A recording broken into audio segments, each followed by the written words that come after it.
Order at 6:04 p.m. and I'll go ahead and do roll call. Great, thanks, Alice. You got it. Gina Gerges, Here. Robert Aguilar, Here. Alice Mercado here, Inga Smolyar, Here. Alan Aja, Here. Mauricia Cadillo. Mauricia, We think maybe late. okay. Yifang Chen, Yeah.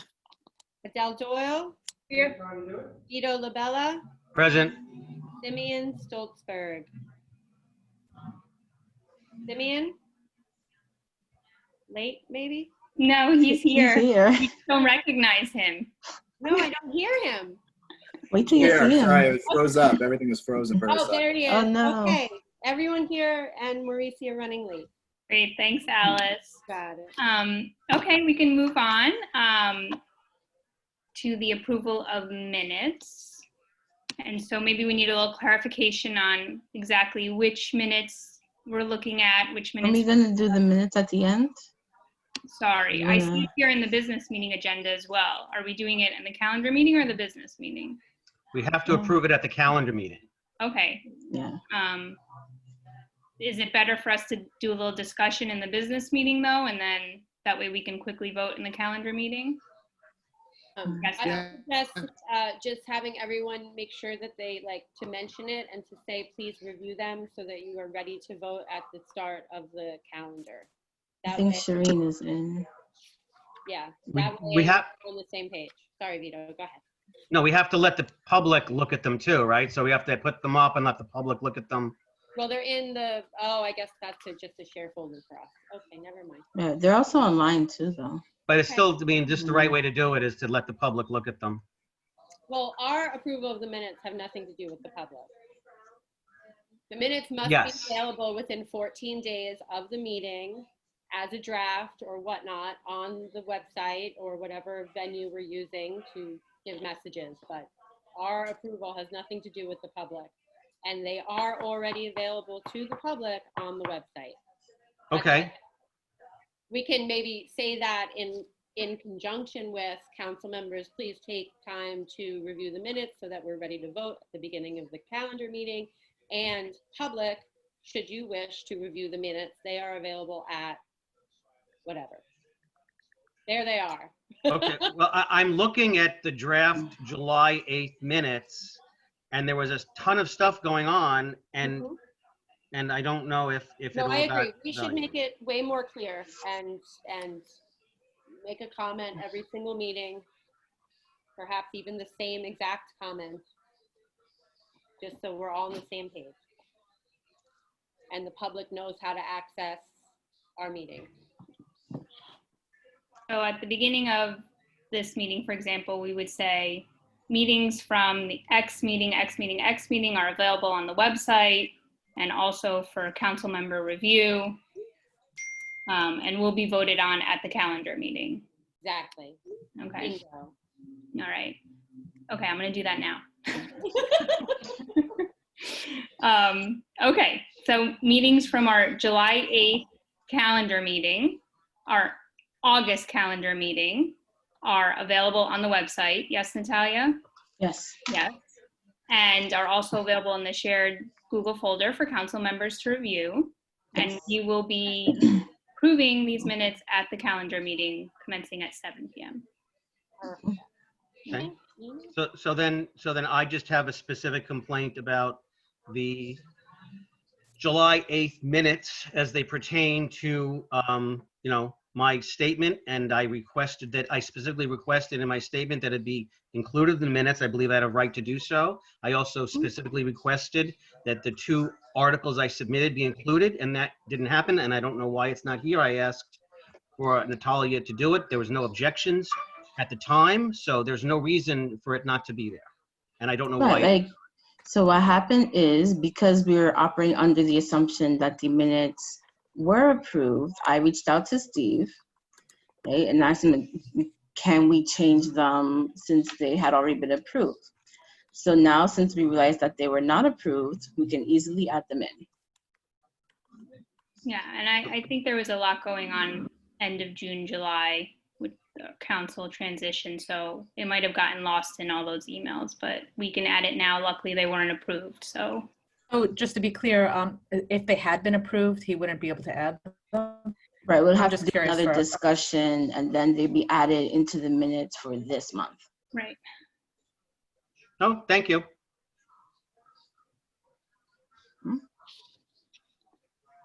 Okay, so right now, Vito, you're asking for those 3 items, a statement and the 2 articles to be included in the minute draft. Yes, and it wasn't, I had no objection to that at the time. So do you understand what I'm saying? There was no objection at the time, so all I'm doing is asking for an accurate reflection of the minutes of what was done on July 8th. Okay, and so Natalia, those are not currently part of the minutes that are in the draft folder or up. Correct. So maybe we need to add them, then put it up, and then vote on the July meeting, the next meeting. I have no problem with that. Okay. Okay, so when we move to the calendar meeting, we will only be voting to approve the August meeting minutes. Okay. Thank you very much, guys. Yeah, I agree. I'd like to see what's in them, so that's a good idea. The video's up, Alan. I just think it'd be good to see what language we're using in the minutes before we approve for next time. I think that's, But, I mean, that's fine, but we can't go back and not to argue the point, but we cannot go back in time and decide no. So the only question is what exactly was said, and there was no objection, so it goes forward. We can't debate, well, we should say it this way or that way. That's not what this is. Just completely related to that, Natalia, did you ever find out if there was some sort of workshop for you on how to accurately complete minutes? I did not. Do you think you could do it, Dina, if you don't mind? Do you think it's possible? Maybe, because I know there's a particular format for minutes that use. Meeting minutes are Steve's actually here. Hi, very. Steve. Thought you Hi. were gonna be Hi, here. Dell. Yeah, I could go over with Natalia that. I mean, what's required to be in the minutes is very limited. Like, it's literally just an overview of what's happened in each section of the agenda, any motions that were made, who seconded the motions, if the motion carried or not. But as the council, you could decide to put more in, obviously. I can read it out loud, the actual language. Oh, yeah. Okay, the minutes of all meetings shall be a matter of public record and will be available for inspection at the council's office. Minutes of calendar meetings shall be printed or otherwise mechanically reproduced and shall be available in draft form upon request within 2 weeks following a meeting. The minutes of calendar meetings shall report the resolutions acted upon and the votes of individual members. And that is in Article 4, Section 4 of our bylaws. And that is all that there is.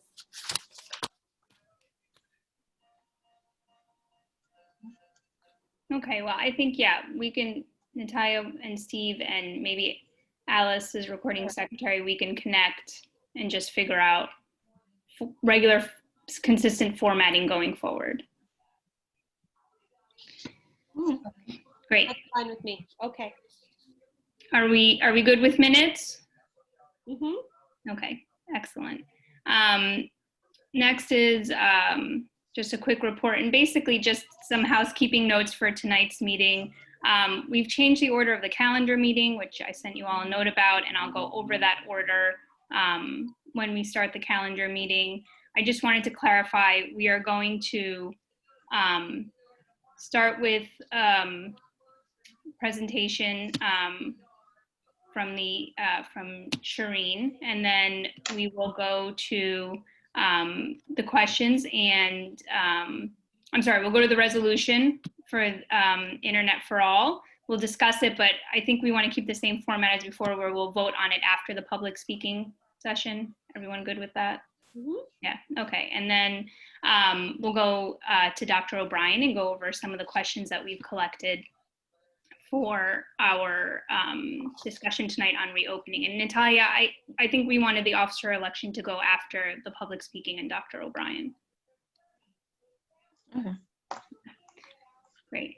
And then I can't Natalia, you'll see. also be posting sign up for public speaking once the calendar Yes, meeting? it's open. Okay, great. Oh. So I'll remind people once the calendar meeting starts as well.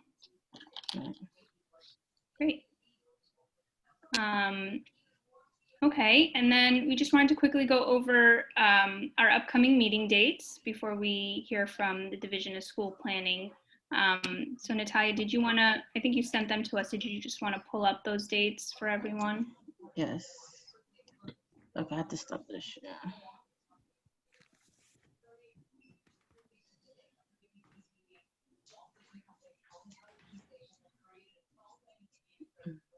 Excuse me, Dina. Yes.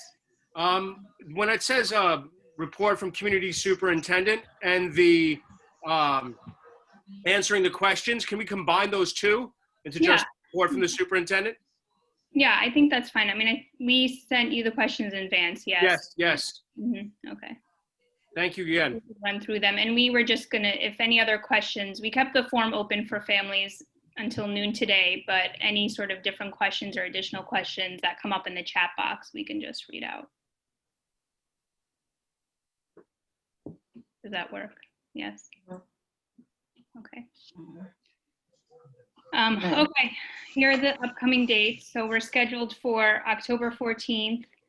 Yeah, so the one we need to discuss is November 11th because that is Veterans Day.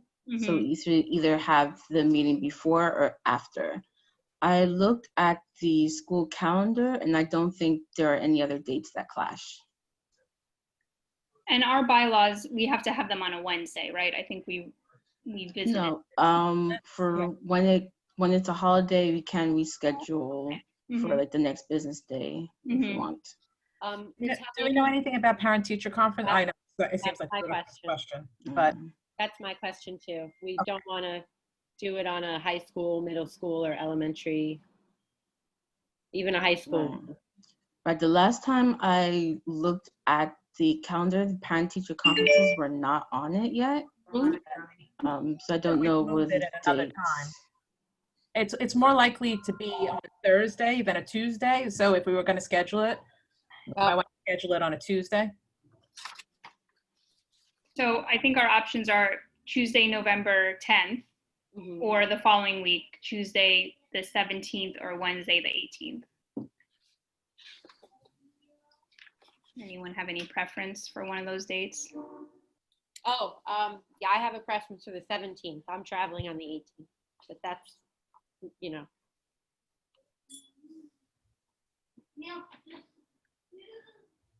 Okay, do we want to do it the 17th? I make a motion for that. Yes. Great. I move to hold our November meeting on the 17th, which is a Tuesday or Wednesday? It's a Tuesday. Tuesday, yeah. Tuesday the 17th. Any I second. second? I second. Del second. All in favor? Aye. Speak up, folks. I'm good. Okay. Aye. Rito's aye. Aye. Simeon? Yep, I said aye. Oh, sorry. Alan, you're good? I think that's 6. I don't hear any opposition. Yeah, no opposition. Let's just do it. 17th. Okay. Okay, so the meeting will be moved to November 17th. All right, thanks, Natalia. Great, so I think we're ready to hear from Michael and Jamie have joined us with an update. If you guys want to go ahead. Yeah, sure. Thank you. First, really quickly, want to thank the council for having us join this evening. And it was kind of a last-minute email to see if we could provide the update. So we appreciate you making the accommodation for us. And for those who are on the call, maybe just observing who aren't council members, my name is Michael O'Gorman. I'm the Associate Director of Planning and joined tonight by my colleague Jamie, who is the Senior Director of Planning within the Office of District Planning within the Division of School Planning and Development. And so really quickly, we're coming out tonight kind of just to have a conversation with all of you about some new capacity that we briefly discussed when we came in and reviewed the district data summary a little bit earlier in the summer. I think as many of you are aware, building K127, PS127 is having an addition added to their school site.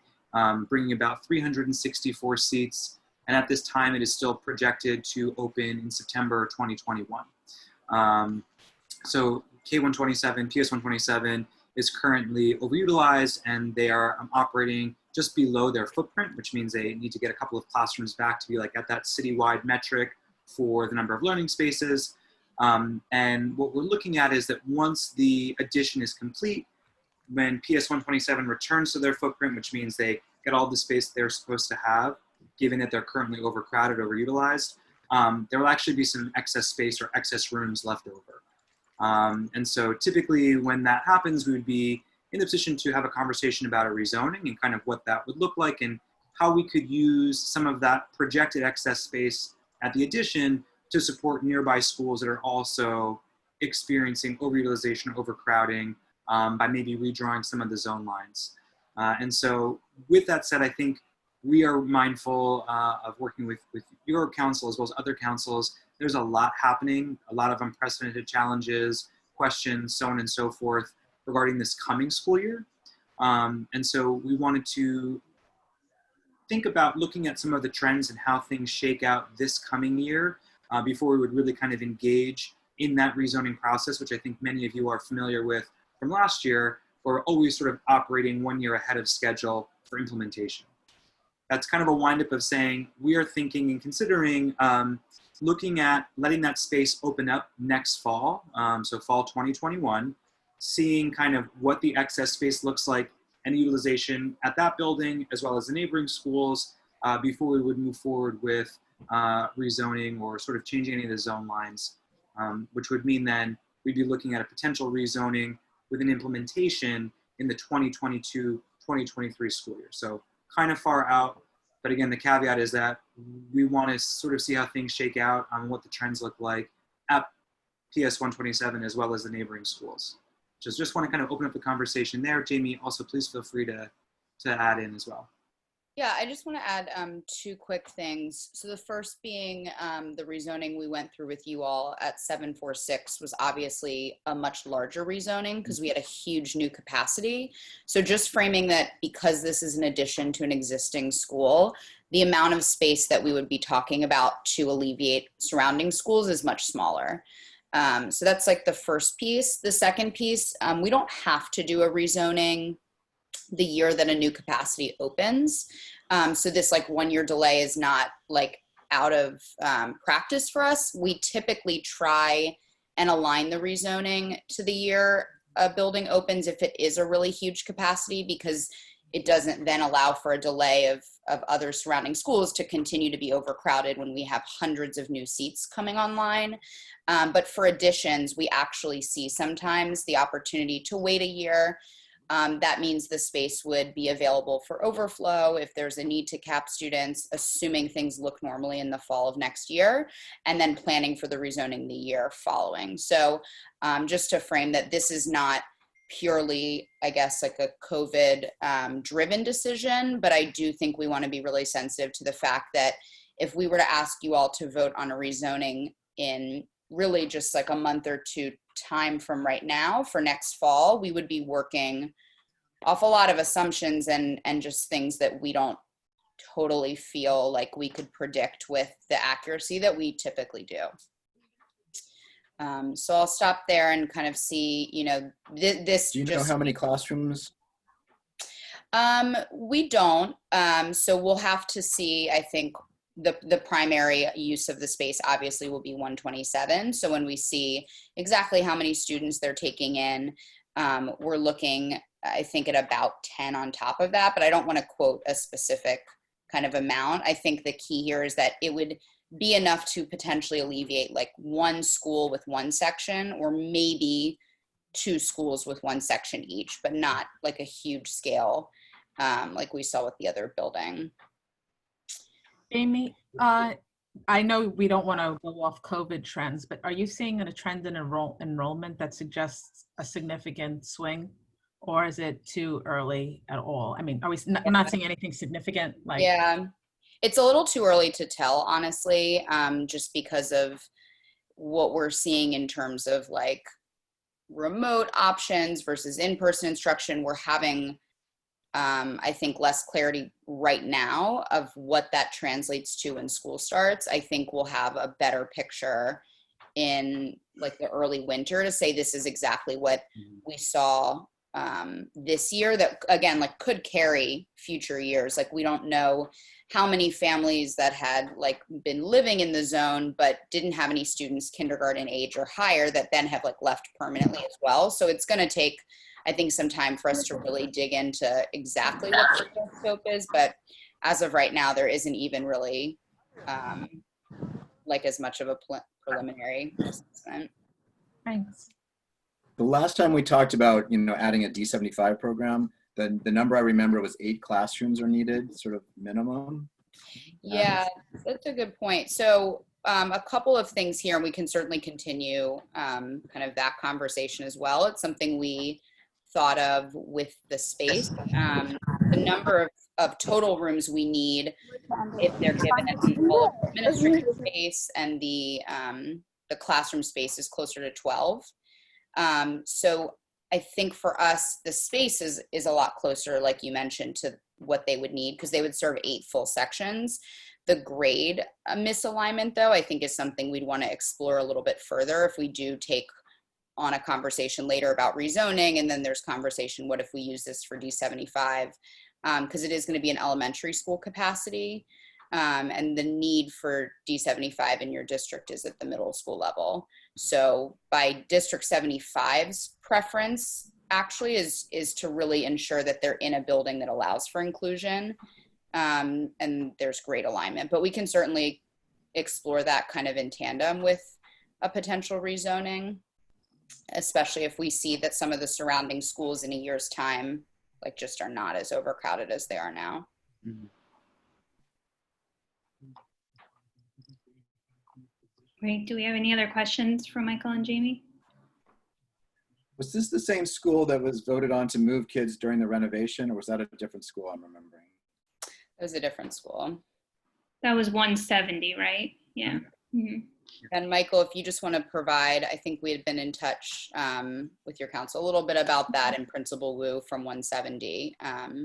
Correct. Yeah. So we've had conversations over the summer with Superintendent Constantino as well as Principal Wu and the SCA, and I think that we were trying to be responsive to the needs of obviously the school and of PS 170.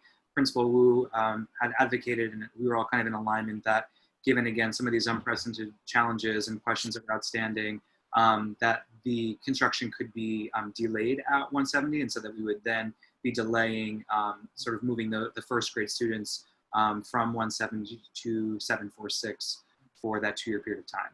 So I think that that will not be going into effect for this fall, but some outstanding questions around what the construction timeline will then look like at 170, and then sort of how that impacts students moving forward. We'll be sure to keep you updated as we know more. Yeah, and to that point, too. Jamie, Oh yeah, go ahead. hi, how are you? Good morning. Good evening. Excuse me.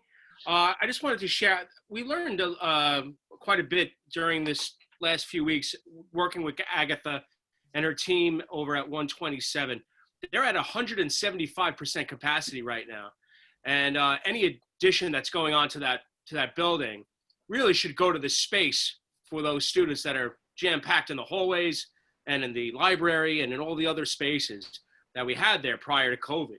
I think, though, what Simeon suggests is around a District 75 middle school, and I'm hoping that we can bring that to fruition in the days ahead.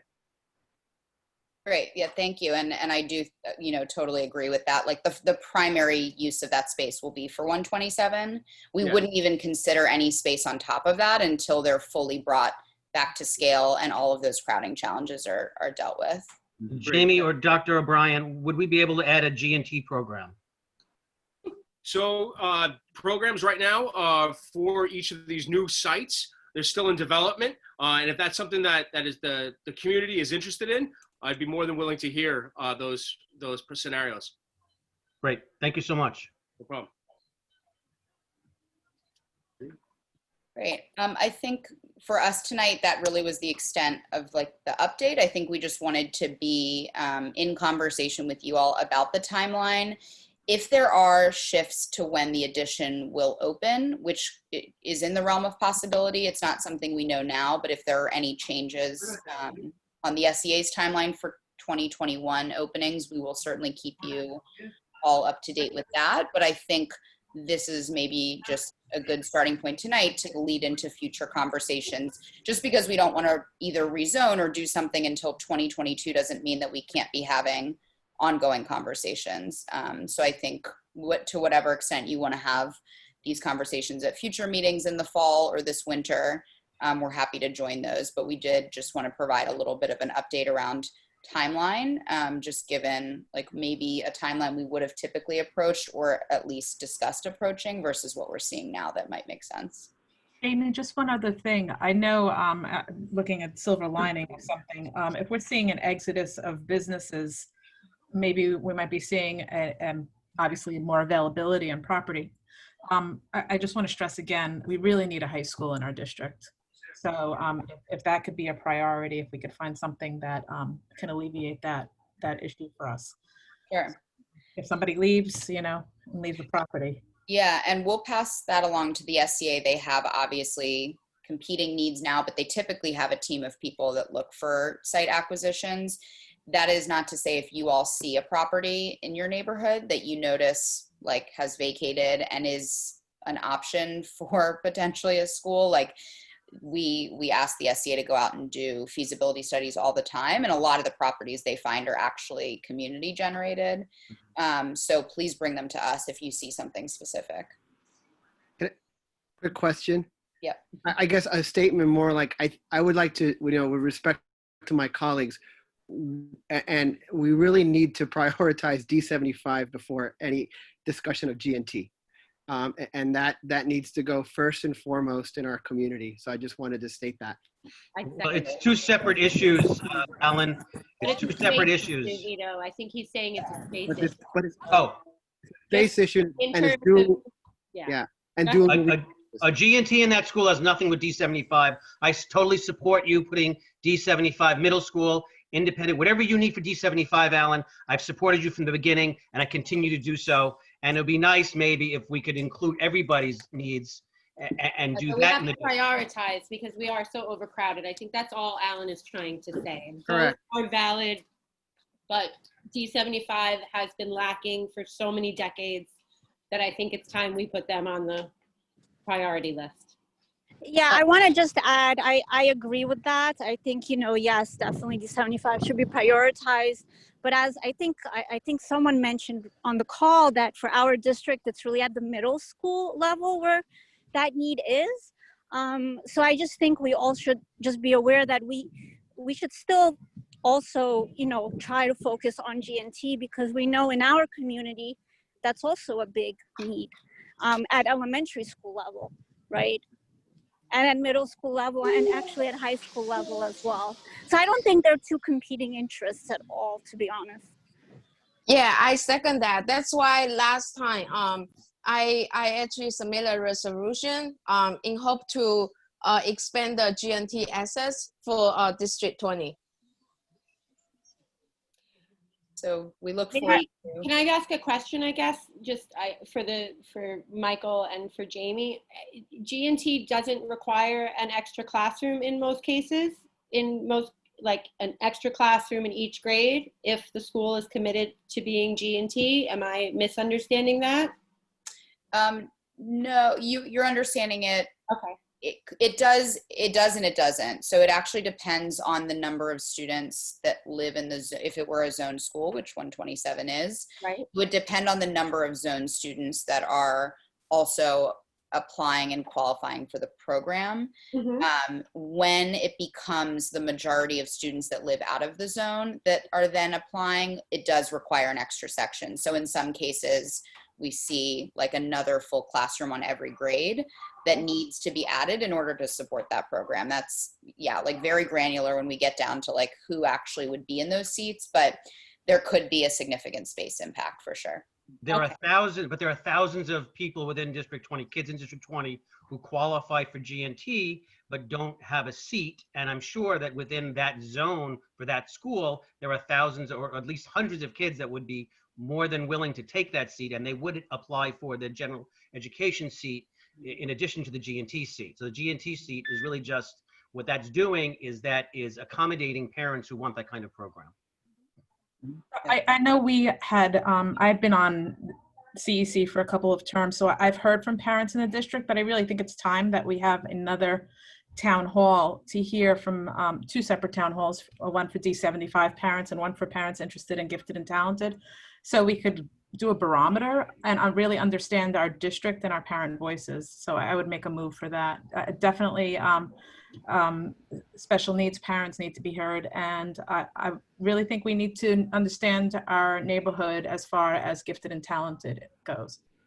Yeah, and I was gonna say, just to kind of like, you know, put like kind of the, not the bow on this, but to think about this holistically, I think this longer runway gives us so much time to do that, to really be able to hear from all of your constituents, to hold the town halls, which is another reason why we felt like a less sensitive decision would be to say, like, please make this really large decision in the wake of all these other changes in the coming months. So we do have a lot of time for that. And I think that's certainly a plus here. Yeah, thank you. And I think sorry, Alice, were you about to say? I have a point of order, just since gifted and talented keeps coming up and it looks like we're headed towards a town hall on the subject. Due to the inequalities that are making themselves known because of COVID, who at the DOE would be in charge of reimagining that program? Because right now gifted and talented means stable home, access to internet, and 2 parents doing homework with you. And I don't necessarily think that is gifted and talented, but let's just face the truth that in this environment, the kids that are going to do well in the gifted and talented test are the kids who check those boxes. And so how are we going to reimagine gifted and talented, and can whoever is in charge of gifted and talented programs, either for the DOE or for our district specifically, or for both, Dr. O'Brien, you can maybe let us know, have them be at the town hall to answer specific questions, because otherwise we're just saying what we want. Sure. I don't think it gets us anywhere. Thank you. Yes, those are our partners in student enrollment, and Okay. Michael and I know nothing beyond that, actually. So we'll ensure that they're there, because That would be Ms. Kleinhandler, wouldn't it? Yep, she would probably. She has a team of folks. There are certain folks on her team that do work specifically with G&T, so it might be Ms. Kleinhandler. It might be somebody that she works with that could be most helpful, but we can certainly coordinate there. Okay.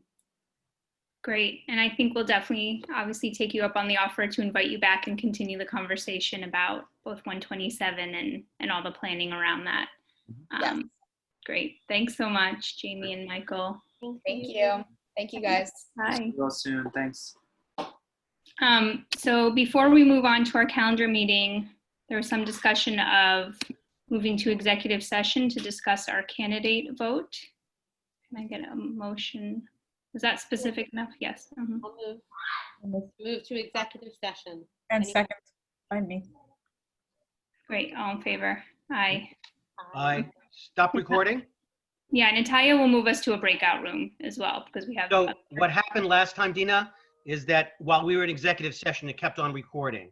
So you could pause the recording so you don't have like 9 screens of silence. Oh, you mean in the general room? Yeah. Okay. Yeah, we'll do that. Most productive meeting. Yeah. Yeah, and I couldn't split the video. That's fine. So if you just pause it, like if you hit pause, stop, and then Please remind me, because I know that when we come out of it, I will probably forget. So I'm going to need someone to remind me that I'd it's like to add paused. the motion to include Steve in our executive session, or do we not? Do we Second, not? if he wants to. Okay. Yes. Yes, please. All right, pausing now. Mm-hmm.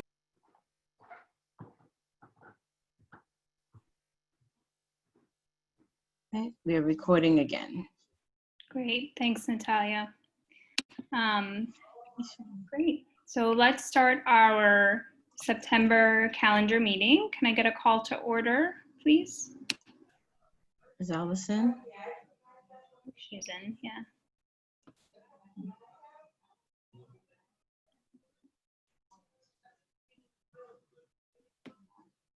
Does someone else want to call to order? Call to order. I think usually the president. Is it just me? I'm I'm talking and I'm not being heard. I'm so sorry. Okay, call to order, 7:01 PM. And roll call, Dina Gergis, Here. Robert Aguilar, Here. Inga Smolyar, Here. Alan Aha, Here. oh, Alice Licato here, Mauricia Cadillo, Here. Yifan Chen, Here. Adele Doyle. Adele, I see your hand, and Vito Labella, Present. Simeon Stoltzberg. Here. That's it. Great, thank you, Alice. We're going to move quickly to our next agenda item. And just before we do, I want to make a note that in the chat box, Natalia's posted the form for public speaking. It'll be the same format as our last several meetings, where we'll reserve 30 minutes for public speaking, 2 minutes per speaker. And we will do so, I guess, sort of in the middle of our meeting tonight. We kind of flip things around so that way we can make time for all the things on our agenda. Thanks, Natalia, for posting that. So before we move on, I think that was it actually. Yeah, so I want to introduce Shireen Anderson. Thank you so much for joining us at our meeting tonight and taking some time to speak with us. Obviously, I would love for you to take it away, or Alan, if you had any, thing you wanted to say about Shireen before she started speaking. No, the floor is yours, Shireen. Thank you for being here. Okay, so I've made her a co-host. Okay, there we go. Yeah. For a second. Good evening, and thank you so much for the opportunity to speak with you, and I certainly appreciate Alan inviting me to attend your meeting today. So as mentioned, my name is Shireen Anderson, and I am the Community Engagement Manager for Brooklyn TCAC. So TCAC is a Transition College and Access Center, which supports students with IEPs as they transition from school into adult life in preparation to be, productive members of society. So the Brooklyn TCAC office is just one of 5 TCACs throughout the city, because there's one in each borough. I just happen to represent Brooklyn. And I think Cindy Ann Pascal, our director for Brooklyn TCAC, may be popping in the room if she's not already here. I'm here. So I know that, oh yeah, she is. There she is. Hi, good evening, everyone. Alrighty, so I know that most of your students are not yet in high school, but this would be really great information to have once they get ready to enter high school. So there are 2 main programs which our TCAC offers, and that offers, as I mentioned, I'm speaking to you along with Cindy Ann Pascal for Brooklyn, but the other 4 divisions also offer the exact same thing. So there are 2 programs that we offer. So one is our top program, Training Opportunities Program, which runs from October to April. And that is for 14 to 21 years old. And they work an average of 15 hours per week. And we work with the schools and various community partners to place these students within, different companies and corporations, or even at the school themselves during that time period. And we pay them $15 an hour. So that's not bad, right? And then our second program that we have is our Summer Youth Employment Program, which we do in partnerships with DYCD, Department of Youth and Community Development. And the SYEP Summer Program operates from the beginning of July to about the beginning of August. It's about a 6-week program that takes place, but the planning for SYEP, of course, begins like in February. And again, it's the same age group, ages 14 to 21, with the younger youths 14 to 15, working 15 hours per week. and the older youths working 20 hours per week. And again, we also pay them $15 an hour. And we really, for SYEP, we really go out into the community and try to, work with various community partners within the neighborhood and within the community itself. I know that District 20 is part of the whole, Sunset Park area and the Fort Hamilton, Bensonhurst area. And we'd love to go out and really partner with companies within these areas to have a relationship for SYEP and EP for Top. In addition to the two programs that I just mentioned, we also have our instructional team, which provides information and training on such topics of self-advocacy, community living, and educational training and more with the students. So, as you can see, Brooklyn TCAC has much to offer, and we're a great resource, and we just wanted to have this opportunity to come in today, share it with you about who we are, what we can offer, and and the various services so that we can connect for now and of course in the future. So that's Brooklyn TCAC. And our office is actually housed at 1700 Fulton Street in the Boys and Girls High School. Of course, right now we're not there physically because we're all working remotely, but that's where we are when we're not in a COVID situation. Shireen, do you think you could put that in the group chat, your contact information? Oh, sure, yes. I'll be more than happy to give your email address. I'll put that in the group chat right now, Brooklyn TCAC at schools. And, we'd love to, if there's any questions or you want more information, feel free, but we just wanted to. So I just wanted to try to clarify what so you work with high school students who are going into either college or into adult life to transition their IEP services potentially? Yes, that is correct. How long are they entitled to IEP services?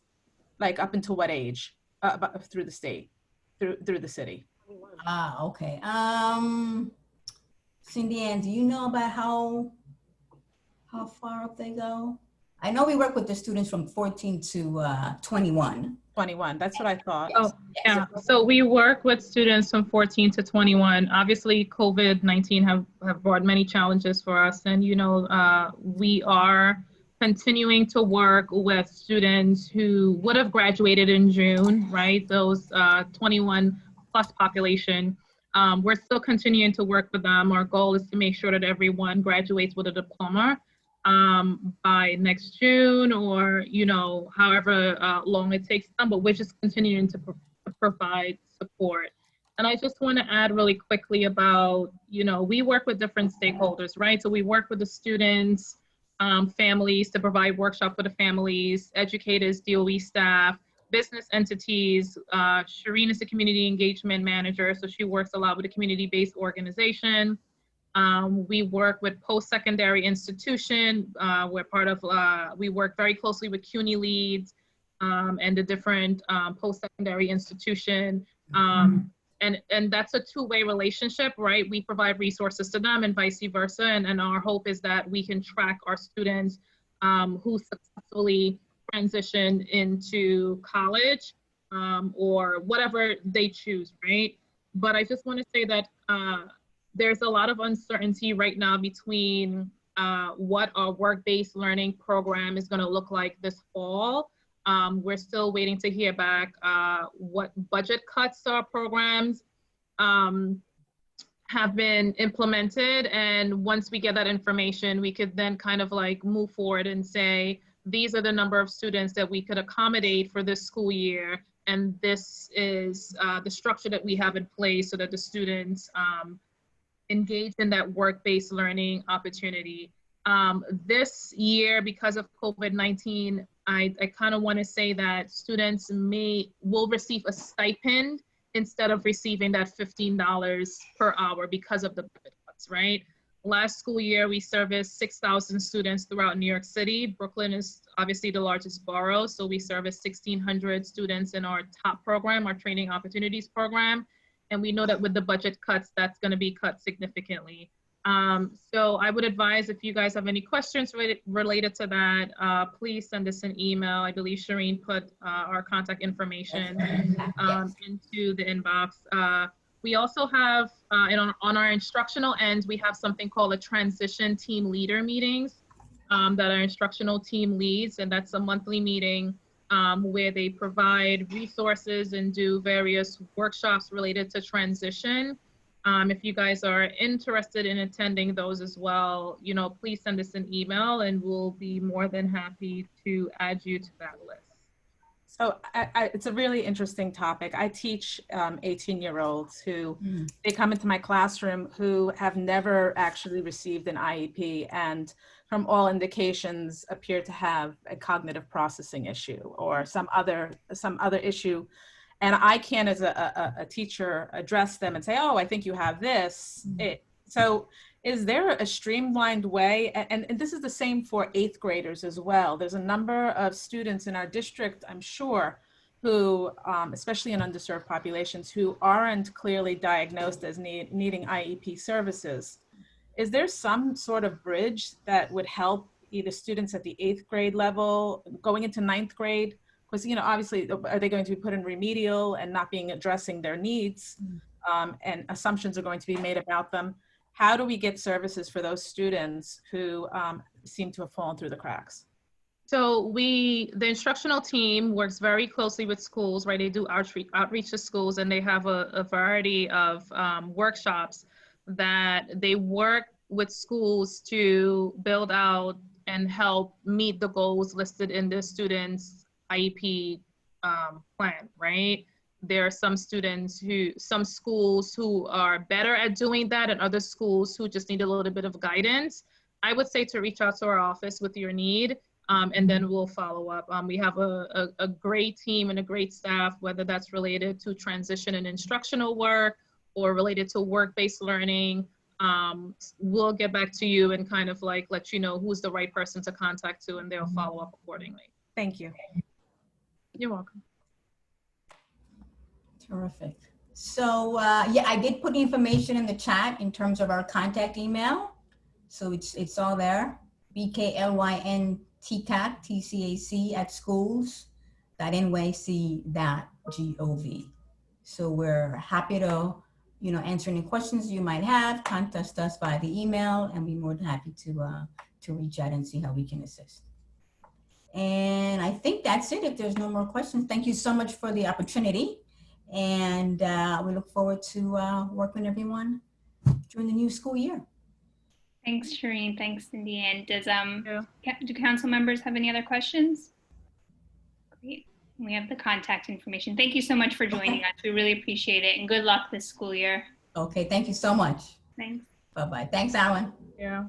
All righty. Bye-bye. Bye. Great.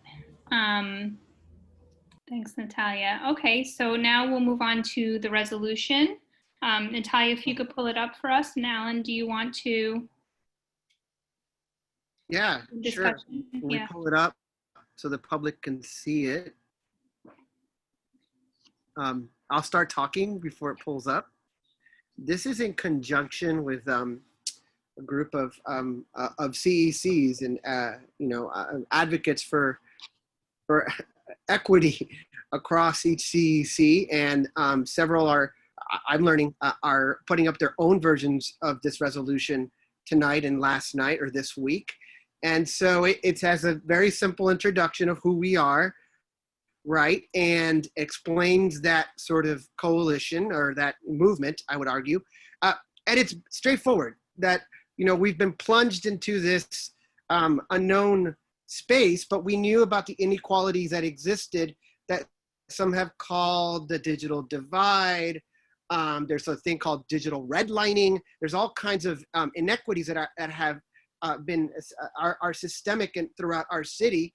And what this is a resolution to basically to flow upward to the DOE and up to our elected officials. Turning off some noise back here. And it's straight up, the public can see the whereas is here. We closed our buildings in March. Can we scroll down? We were required to remote learning. The city of New York negotiated free access, internet access, but many parents pointed out that some of the internet companies had strings attached. And that was not cool. So there's some language that speaks to that, right? Whereas the DOE ourselves, I think that it's pretty straightforward that we want to bridge or close the digital divide. And we know that many students are struggling to participate, right? And whether it's, having a lack of access to broadband or, unstable internet connection, or even a lack of the device itself. Whereas we keep going, not all of us got the free, many students, families didn't get their free device or their device on loan, I would argue, right? Very late. So there was a disparity into that delivery, if we can keep going down. This also speaks to the information that our families need, especially our caregivers, however we define caregivers, right? And our families, and we need, I believe, I don't know if I hope believe that, internet connectivity is a public utility. It's like water, it's like electricity. It's something that should be a public good. Now, New York City, it's not a public good, it's a private good. And a different resolution would be for free, broadband for all, but that's another matter. And this matter, it simply asks that we push forward the NYC Internet Master Plan, which is a promise by at the mayoral level, right? But also it'll speak to whoever's running for mayor next, right? And it says, we are resolving that. We move forward with the internet master plan. We also keep going in terms of installation of high-speed broadband infrastructure. And I appreciate the email that Adele, you had sent, in which you pointed out that there's disparities in terms of how we've built the built environment, in that we're prioritizing neighborhoods whose median wealth is below the median wealth, right? And prioritizing in NYCHA and public housing, but also in low-income housing that are situated amid higher income communities. So that was added in, and that we are pushing pressure on the DOE to once again, and the city, to negotiate free internet subscriptions with internet and cellular providers for the year, regardless of whether we have a full school reopening or not. That's the resolution. Do the co-sponsors want to say anything? Nope, that sums it up pretty well. Thank you, Alan. Nicely done, Ellen. Yep. How about any other council members? Any other discussion points, comments? Can we take this down now so we can see each other? Hello. So I'm for it. I think it's great. I just want to know why everybody wasn't offered the opportunity to, to sign on to it. I would have certainly co-sponsored it. There's nothing in there that I don't agree with 100%. I'll field that. I think Alan just talked to Robert and I don't know how many people need to co-sponsor it, but I guess I was under the impression it was 2 or 3, but I guess it doesn't. If someone else wants to be on it, I don't have any objection with that. I don't know if the change can be made. At this point, it's more work for Natalia. Sorry, Natalia. But yeah, I think we just thought that that's how many were needed, and talking about working together, it seems like, Vito wouldn't have wanted it, and I certainly would have supported it. Like I support. Certainly is not to say that you wouldn't have wanted it, because then we'd also be saying Simeon, Adele, Dina, Ifang, Mauricia didn't want it, and that is not what is being said here. I'm saying how I felt. Okay, well, I'm sorry you felt that way, Vito, and we will be sure, or I will be sure to ask you in the future. And I will ask you about any resolutions I'm considering. So, thank you. Yeah, I kind of just want to also communicate that same sentiment. I think it would be great if going forward, we could all be told ahead of time just, what resolutions people are thinking of. That's how the council functioned before. I found it a little surprising to just see the final version and see it in the context of an email telling Natalia to put this resolution up. I like the resolution. I think it's great, but I just think, for any resolution, I just think it's, a better path forward for the council to maybe just, you know, give everyone the heads up. Maybe other people have other ideas they want to include in it. And I mean, typically that's how we've done it in the past. Just a thought. Can I respond to that? No problems with that moving forward. I would like to point out that on July 1st, when we, during that meeting, interim meeting where I think we discussed 5 different resolutions, only 2 of the resolutions we discussed, or 2 or 3 of them we discussed together as a council. It was spurred upon us that there were several resolutions when they were sent out to the public. That was the first time I had heard of resolutions that you had sponsored, Vito. So it's fine to call out certain practices, but I think that if we have participated in those practices themselves, we're contradicting ourselves. So I think that we should That's move fine. forward. But Once you put it, that's. Can I finish, please? Yeah, absolutely. Apologize. So if we're going to not practice that before and then call that out here, I find that to be a little bit hypocritical. But I think it's okay to move forward, and we will be fully transparent from now on. Thanks. So, Alan, I just want to make sure, you know, I knew you're saying we're being hypocritical. I was surprised during that meeting as well. Just to be clear, you know, the resolutions that we had discussed that we all worked on were on, you know, put up at that meeting. Those additional ones, I also pretty much first heard of pretty much almost literally that same day, if not maybe an hour before the meeting. So, you know, I think, yeah, just going forward, it would be great if we could all try to work together on these things. So back to the resolution, I just wanted to stress, Alan, thank you for bringing this forward. As a teacher of underserved students, I see firsthand in my synchronous classes how those students are dropping off, and we spend a considerable amount of time trying to troubleshoot how to get them to participate. I record my lectures, but so I think just for anybody who's watching in our public meeting, I think it's really important that they understand just because you have internet doesn't mean that you're going to have the ability to participate in online classes. You'll drop off if you don't have broadband or a higher quality internet. You will drop off. You will not be able to sustain your conversation. You'll not be able to show video. I found when I did breakout rooms, students were getting kicked out, and then you would see them have to come back on, and they spent the entire time getting on and off the internet. So really an important resolution. I really applaud that. So thank you for that. But broadband, we really want to have broadband for these students. Anything else is practically useless.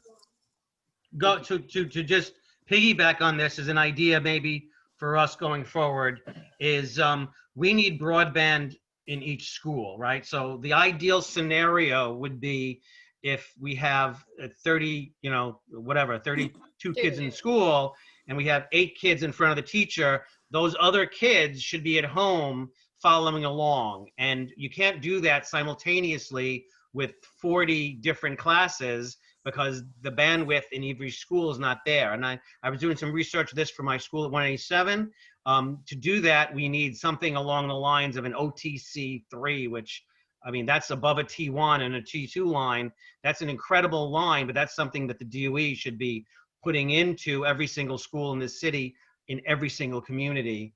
So that going forward, hey, maybe we could have remote learning, and the Green New Deal and stuff would be, if there's a snow day, we'll all go to remote learning today. Just an idea. Vito, when you were looking into that, was that something that the PTA was going to be able to purchase if you had the funds, or that's a DOE situation?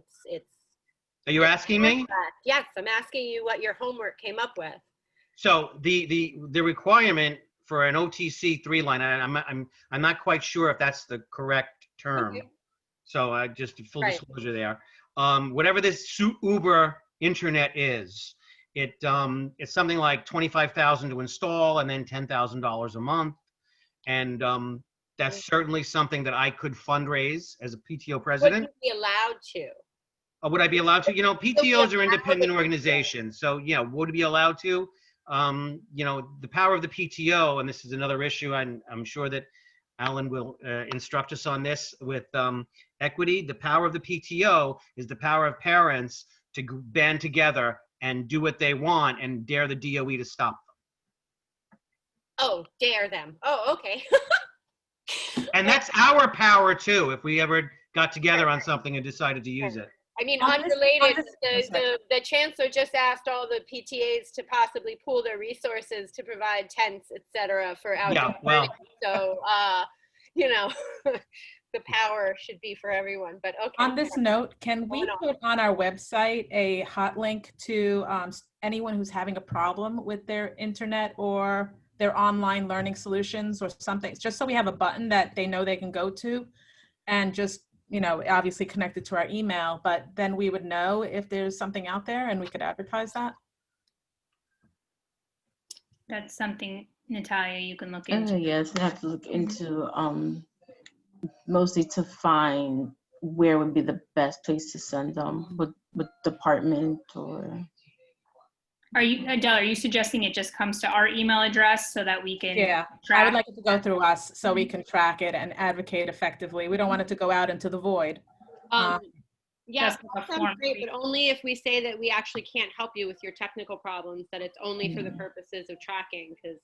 Well, Alice, you're good at that wording. You could think of something for us. Sure, are you? I think I mean, I know how frustrating it can be, and I mean, I've been going through my own issues, like, you know, where does every email going or anything? But if you're not aware of what's going on, or you feel like you're being left behind, at least they have a button to press. I mean, we are their parent advocates.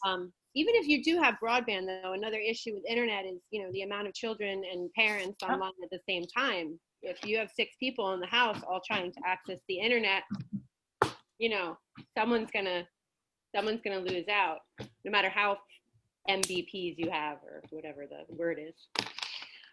So are we gonna go forward on the vote, or do we want to discuss more, or? I We think have to have just- public comment. Okay. Yeah, we would vote after public comment, but I think as a council, probably pretty good, yes? Yeah. Okay. Great. Okay, well, the vote will be after we have public comment, but first, I think we're gonna hear from Dr. O'Brien.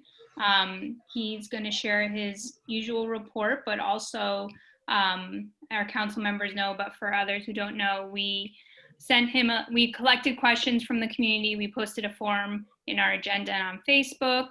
So thank you to everyone who submitted a question. And we forwarded those questions to Dr. O'Brien so he could either answer them directly or also speak to them in his statement that he'll be sharing with us. So Dr. O'Brien, please. Thank you. Thank you so much. And good evening, families of District 20. My name is Dr. Joseph O'Brien, and it is my great honor and privilege to introduce myself as the interim acting community superintendent of District 20. I look now to partner with you to foster both participation between the district office, our schools, and our amazing community of families. I know many of us are feeling anxiety. However, our principals, assistant principals, teachers, and school staff have worked tirelessly to make opening day on September 16th for our remote students and for September 21st for our blended students safe, meaningful, and authentic. I look forward to working with you side by side in the days ahead and building new bridges of communication so that we may work together for the betterment of all students. Please note, we are forging the District 20 Equity Committee, which will meet on September 30th, 2020 at 1 p.m. I welcome you to join us in looking at ways that we may help all students, including those that have an IEP and those from underrepresented populations. If you are interested in joining us, please email me at jobrien17@schools.nyc.gov with your name, your child's name, and then in the District 20 school in which they attend. Further, I welcome you to join us at our Immigrant Advisory Council and Community Education Council meetings this year.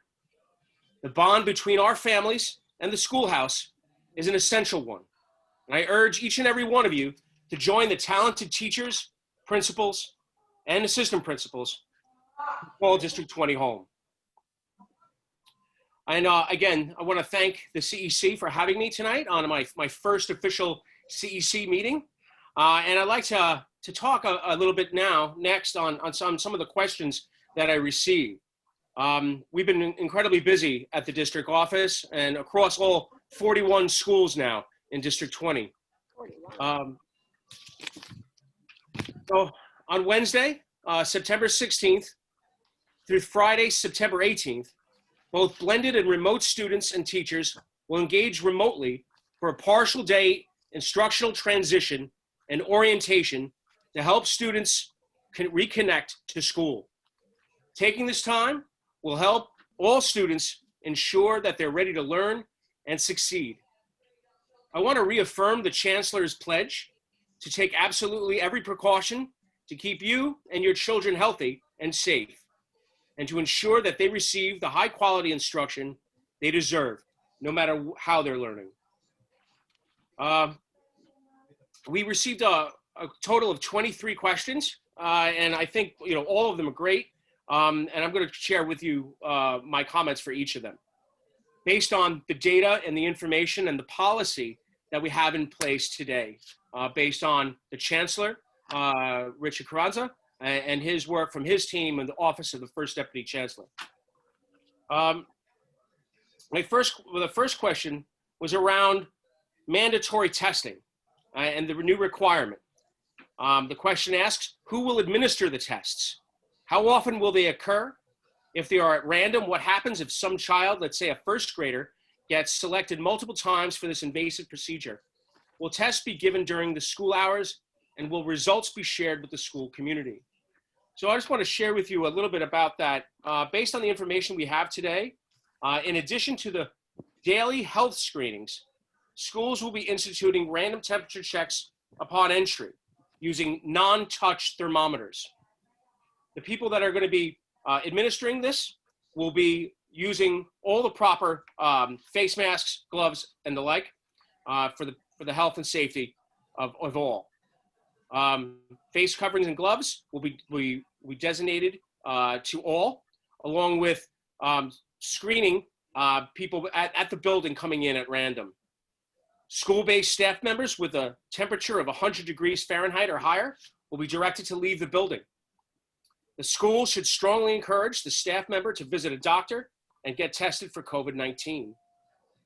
Also, I'd like everyone to know that schools are prohibited to record or track staff or student temperatures or other health information.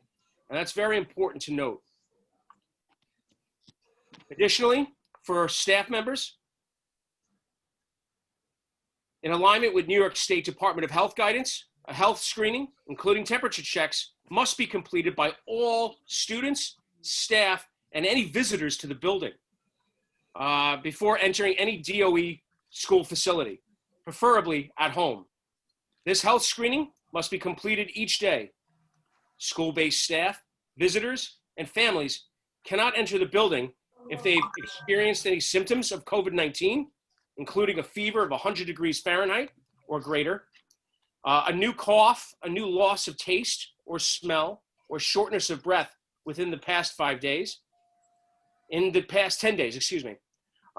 In the past 10 days, gotten a positive result from a COVID-19 test that tested saliva or used a nose or throat swab.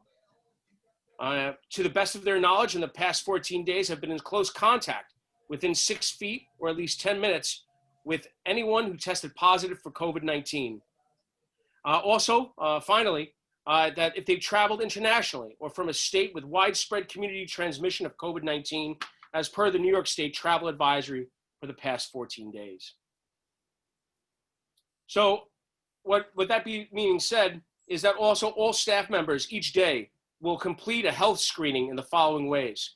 They could do it online, and all DOE faculty are encouraged to do this online. They're going to be doing this every day until we find a cure. Pre-screen themselves before entering a DOE building, and upon entering the facility, they will be asked to provide the results of their screening by either showing the email on their phone or a printout of the results. The online health screening application is really easy. It's 4 questions, and it can be done in about 5 minutes. One part of that question that I didn't answer was who exactly is going to be administering that. That is something that's still in talks at Central, and we should learn that more in the hours or days ahead.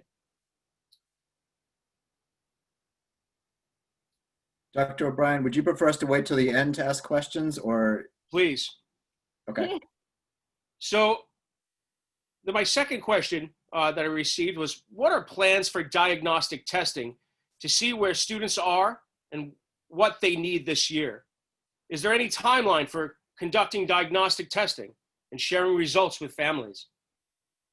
Each school in District 20 are using their own diagnostics, including Imagine Learning, Teachers College Running Records, Go Math, or school design your own models based on the 21st century learning standards and curricula in which each school is using. Families may always engage with their individual schools on Tuesdays after school and speak to their teachers and each week to discuss student progress. Additionally, there are key dates on the Department of Education calendar for beginning of year assessments, which is November 6th, February 5th, March 12th, April 2nd, and June 18th. Each of these dates, at a minimum, are benchmarks that our schools will be using to assess students, to check on that cognitive slide, and to ramp up any additional supports for targeted remediation. My third question was around, is there any DOE policy on students shifting hybrid groups that they've been assigned to? Many parents are trying to juggle work and children in multiple schools with their children's assigned schedules and may want to switch a child to a different group schedule. Will it be up to each school to decide how to handle this, or is there a central policy? So this is an individual school policy. However, as each administrative team have been programming and reprogramming every day. However, we wish always to hear from our families and try to do the best for them on a case-by-case basis. Additionally, if parents want to opt from jumping from blended to remote or remote to blended, that's easily done. Please contact your school and we can make sure that that happens. The fourth question is, when will the DOE release a school calendar? Given the delayed start, how are schools going to provide the days of instruction? Currently, right now, the DOE calendar is up on the Department of Education website. You could see that at your leisure. And there are some important caveats that I want to share with you tonight. The first 3 student attendance days, September 16th to 18th, will be partial instructional days for students. Teachers are expected to engage students for at least 1 hour on each of these days. Further, Election Day on November 3rd, and on any days in which in-person instruction cannot be provided due to teachers, will be expected to provide instruction, and students will be expected to participate in remote learning on all of those days. So let's say a snow day happens, or another some sort of event that happens that prohibits us from having students within the building, in the blended model. So all students will be going remote that day. Question 5, when will parents know what time their child's live instruction will take place each day? Schools will be in contact with families with the child's schools will be in contact with families on a rolling basis from today until next Wednesday, September 16th. Right now, folks, the programming is still being completed. It's a monumental and Herculean task in order to get this done. Our principals are working around the clock with their teams to ensure that we can get that information to you in the most timely way possible. Question 6 asks, what are schools planning to do for students who have experienced a significant academic slide since last March? And I think that ties into our assessment question, where we need to assess our students and identify their strengths and weaknesses at this current time and meet them where they are to bring them forward. I had another question, question 7. How many schools in our district are going to do outdoor learning? So at this time, I am unaware of any concrete plans to use outdoor space in a consistent or daily manner. Outdoor space poses a number of additional challenges, including safety, security, and inconsistency due to inclement weather. Question 8 asks, when will parents know about busing? The city will release that information in the days ahead. We don't have that information, nor do we have any sort of inclination of when and what that information will say. We have to wait for the chancellor to share that information with the city. Question number 9 just talks about how our integrated ICT class is going to work. So under typical circumstances, ICT is provided jointly by a licensed general ed and a special education teacher in a heterogeneous class setting, comprised of students with IEPs, 12, and the rest of the class without.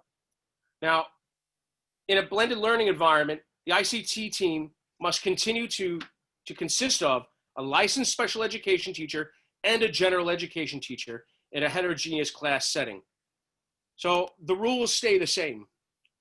The co-teaching pair is expected to jointly deliver instruction when students are in person and for students who are fully remote. In a blended learning environment, ICT pairs should continue to plan and develop lessons using the 6 co-teaching models, which are used flexibly and purposefully. Students with IEPs may receive small group, specially designed instruction with their special educator for specially designed instruction within the core lesson, provided that a general education peer is also in the group. Co-teachers will utilize instructional coordination time each day for co-planning to maximize instructional impact. Question 10, how is the district going to remote learning during school year 2020-2021? As a parent, it didn't seem like my child was getting their education and teachers seemed laid back. So I want to say I can't speak to visiting any classroom where the teacher seemed laid back. However, that could be because there's a man in a suit in the back of that classroom. But what I do know, ma'am, is that there was indeed a learning period with this work. However, we are confident that our teachers have improved significantly. One of the greatest things that we saw come out of this over the spring and into the summer was the co-created between the UFT and our district, the District 20 Remotely, which is a website that helps parents, students, and teachers ramp up their practice to ensure that they're giving the best type of remote instruction and that they're comfortable with remote learning and teaching. Question 11, will my child have live engagement with teachers every day? That answer is yes. Students in 3K and pre-K programs will have up to 30 minutes a day. Students in kindergarten through grade 2 will have 65 to 95 minutes. Students in grades 3 to 5, 90 to 110 minutes. And middle school students in grades 6 to 8, 80 to 100 minutes. The amount of time devoted to live instruction will increase each month for all grades as the school year progresses to allow students and teachers to gradually acclimate. Scheduled times will be posted so that students and staff alike can plan for engagement. Question 12 asks, how are working parents going to go to work if children are in remote learning and with special children that they need to have someone directing them? And whoever wrote this question is 100% correct. Unfortunately, I don't have an answer to that question at this time. That question is really up to my superiors. However, we simply don't have that information at this time. We're doing the best with what we can, with what we have, and the direction that we've been given from the chancellor. Question 13, will students have their temperature taken every day? And if so, is it on your forehead or do you take it in your hand? I've been told that these are touchless thermometers, have been delivered to each of our 41 schools, along with the batteries. When am I going? My next question is, when am I going to receive my son's teacher's name and classroom, room number, or group? And this is a question I'm hearing a lot of, and I think what we need to do and what I need to communicate to all families here in the CEC is we can't give that information to families until we finish the program. And I think just to share with you a little bit about that is every day our principals are programming the school, and then because of teacher accommodations that are hitting on a rolling basis, the teacher that you thought was going to be teaching that class is no longer going to be able to be in the building. They're on a medical accommodation. So those names that you were just thinking about having them work with that teacher no longer works, and you have to restart the cycle again, finding places where you could place the students. So it is a very difficult and challenging job at this time. And once we get that completed as best as we can, and we will then share that information with all families as soon as possible. There's a couple of questions about middle school admission for the fall and how middle school does that work for the screen programs. And I think 16 asks, will a school like IS 187 still be a screen school? So with grading rubrics and screens, we're awaiting guidance from Central. I really have no answer to you at this time. Would kids with autism have special attention? And how would they going to be handled? So I just want to share with everyone that students, all students with IEPs have been prioritized for in-person instruction, and for students that are working remotely, the scaffolds and supports for students with autism will continue for both remote and blended models. And it's some of the most important work that we need to do. One of the final questions are, why are schools being deemed safe using open windows as a standard for ventilation? So I can share with you that what I received from the Department of Education is that properly ventilated classrooms and other indoor spaces are a key component of the DOE's school reopening plan. We've been working around the clock to ensure that all of our rooms have either natural ventilation through the opening of windows and doors, which provides fresh air to indoor spaces, and mechanical ventilation systems in spaces without windows, or to enhance ventilation even when windows are available. These can include exhaust fans, supply fans, and unit ventilators. One thing that I read that was very important that I want to convey to you is that if any rooms currently do not have these, or in some way fail that test, the DOE will have promised to repair all rooms prior to September 21st, and/or will close any rooms not prepared by that date.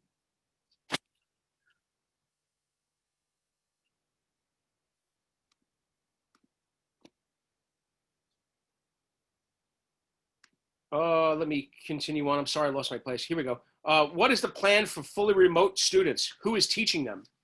So where possible, students engaging in full-time remote learning will be taught by teachers from their own school.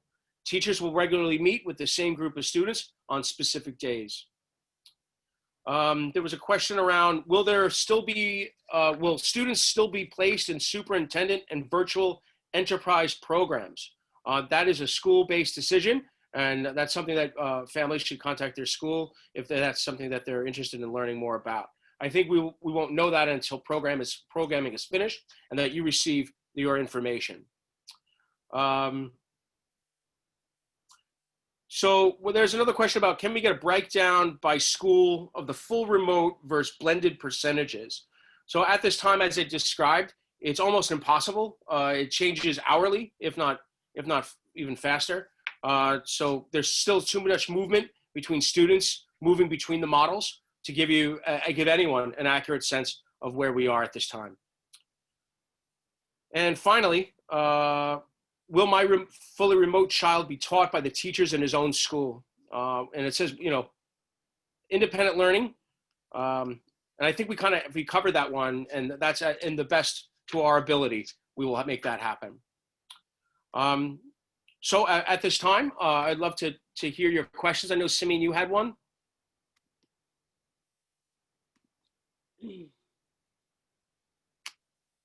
I actually have one. Just a follow-up on the first question that had to do with testing. Gave us some information regarding how teachers and staff will have to, present, kind of self-certify in a way, the testing. Can you speak to students? Because I believe in the guidance it said staff and students would be randomly tested. How will students be tested for COVID? So no written documentation has been provided to us at the superintendent level. We're still awaiting labor agreements between the school safety agents, I believe, and other DOE and UFT. So I unfortunately, I can't answer. I don't know. But we're eagerly awaiting that information. And as soon as I get that, I'll be able to share that with Natalia and the rest of the CEC. Okay, Just to help Inga with that, there was a chancellor's message that came out that students that were attending in person would be selected randomly to be tested within the school. And if they rejected that test, they would be sent immediately to remote learning. Adele, that was the genesis of the question. That is exactly why the question was asked. So what does that testing mean? Who does the testing? Yeah. Where will the testing be done? A lot of parents raise concerns, they would want to be present during the testing, particularly for younger children. So I can state that we simply don't know who's going to be actually administering that test. We know that they're using special thermometers that in some way do not have any touch of the students, but that remains to be seen. And I'd really like to see, I'm really eager to learn more from the executive superintendent and Central to learn a little bit more about what that's going to look like. But as of today, and as of this time that I received these questions, there are still no answers, no concrete written responses that I've received that I'm able to share with you tonight.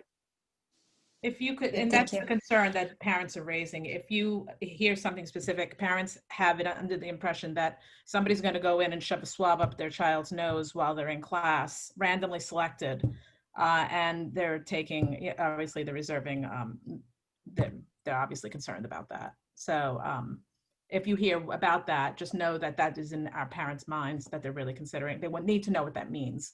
And if they're going to be asked to sign something that says they are going to subject their child to this.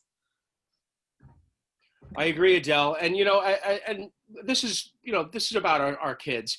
So I think that it's super important that we stay in close communication, the CEC and myself and my office, so that we can share with the families the newest information that we have.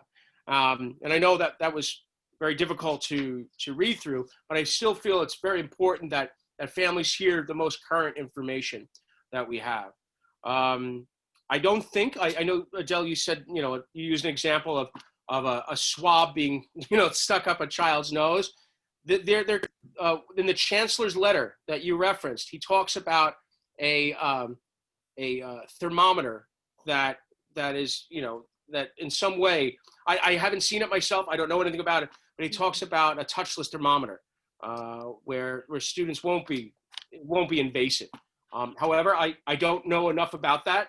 Nothing has been released citywide yet to people at my level. But when it does, I'm going to make sure to send it over to the team so that you could send that out to all of our families. Could you clarify the daily health screening? Is this an online system that every staff member and student has to sign on to every day and say, I checked all these boxes that I'm not positive, haven't had a cough, haven't been sick? Yeah, Okay. It's wild. I did it today. And then you have to bring evidence to the school that you signed on to it? Like you said, email on a phone or a written? Yeah, as I learned today, when you go on to a platform, DOE control platform, and you answer those 4 questions. Have I traveled internationally? Have I been around anyone with COVID? And if you check no to those 4 questions, you get another email sent to your phone that is bright green. And the idea is that the staff member will flash that cell phone on his entry or her entry to the building.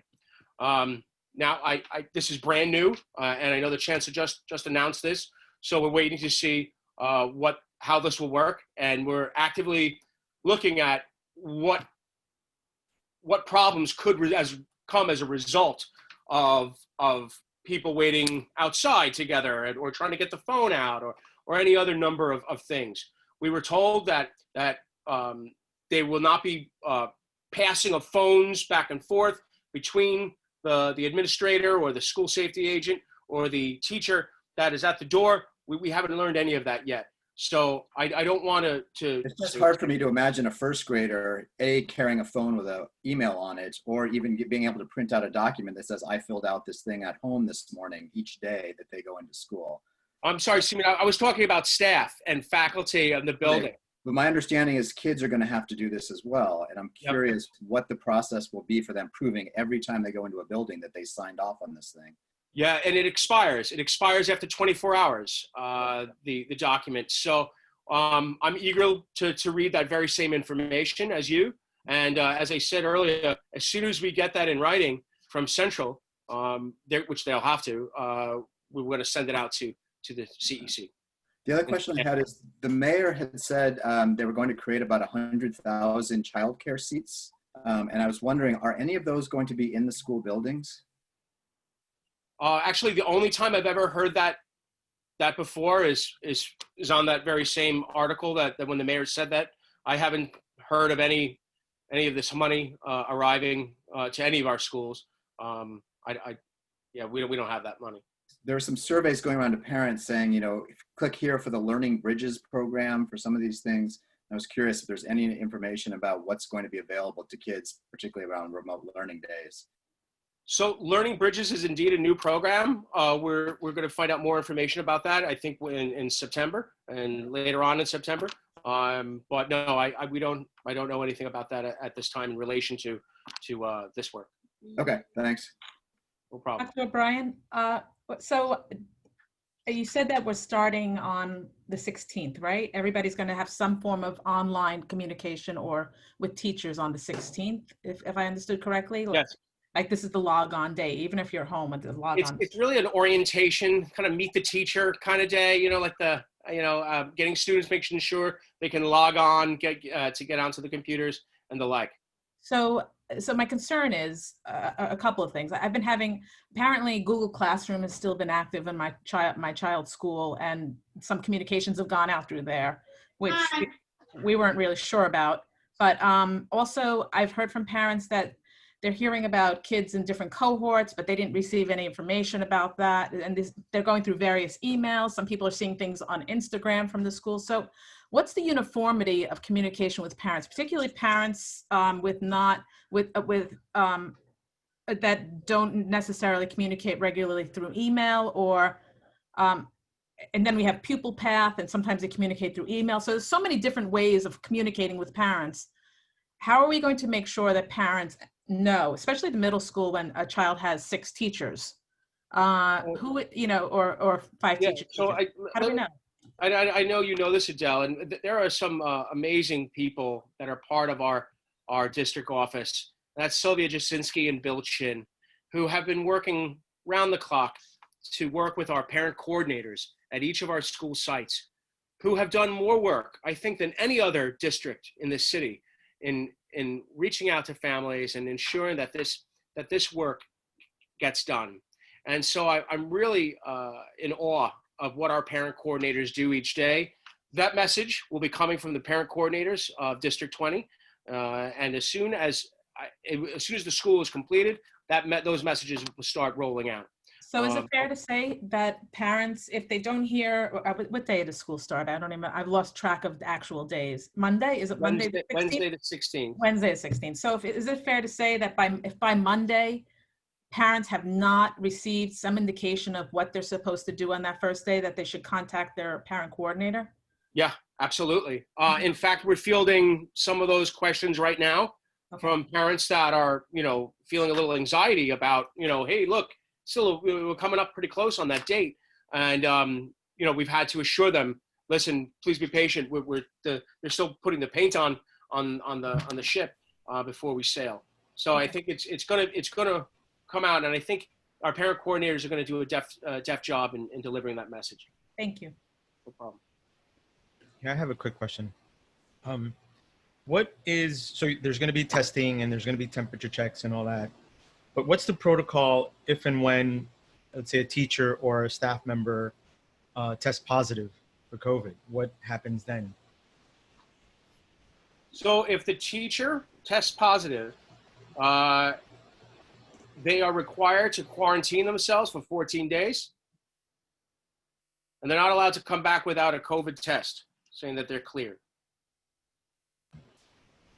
What about the students that were around this teacher? What happens to them? Are they tested? Do they have to quarantine? Is there an official protocol in place? Yeah, and I can even share that in the chat. The Department of Education and the Chancellor have outlined what those ramifications are, and I'll include that in the chat. I don't have it in front of me right now. I only prepared those answers to those 23 questions. I don't have that one as well, but I will definitely give that to the chat or give that to Tina. Thanks, Doc. No problem. Question? Sure. So I know that our purview are parents and families and students, but I'm curious, if a teacher does test positive, do they have to use their own sick leave, or is the city going to provide it? No, it doesn't come out. It doesn't come out of the teacher's car bank. Thank so you. 14 days and they're home, and really we want that for them. We Yes, don't absolutely. worry about, if there's enough days in the bank or God forbid something else happens. We just want to concentrate on them getting better. Yeah, right. In my old job, we call it a line of duty. Yes, indeed. There's a new COVID leave issued by the state.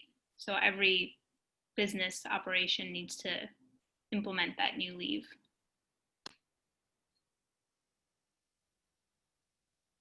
Great. Do we have any, Alice? Yes. I'm just waiting till the end. Hello, Dr. O'Brien. Thank you. Hello, Alice. How are you? Oh, good. I just have a few points of clarification, and then I have a question which doesn't have anything to do with reopening. First, I just want to clarify how you spell your email. It's Jobrien. Yes, yeah.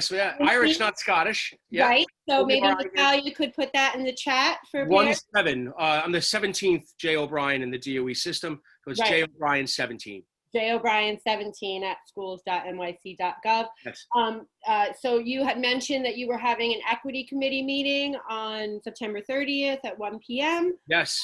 Can I just ask you, how many parents are you? Is it a panel in that you have parent members? Is it just a touch base kind of meeting? What will be happening at this equity meeting? Oh, I'm so glad you asked. I couldn't have, paid you for that kind of introduction. But it's gonna. I think it's gonna be terrific.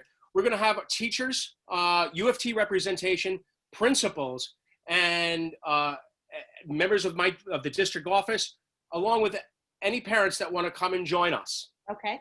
You know what? I'm really excited about it, and I really can't wait to think.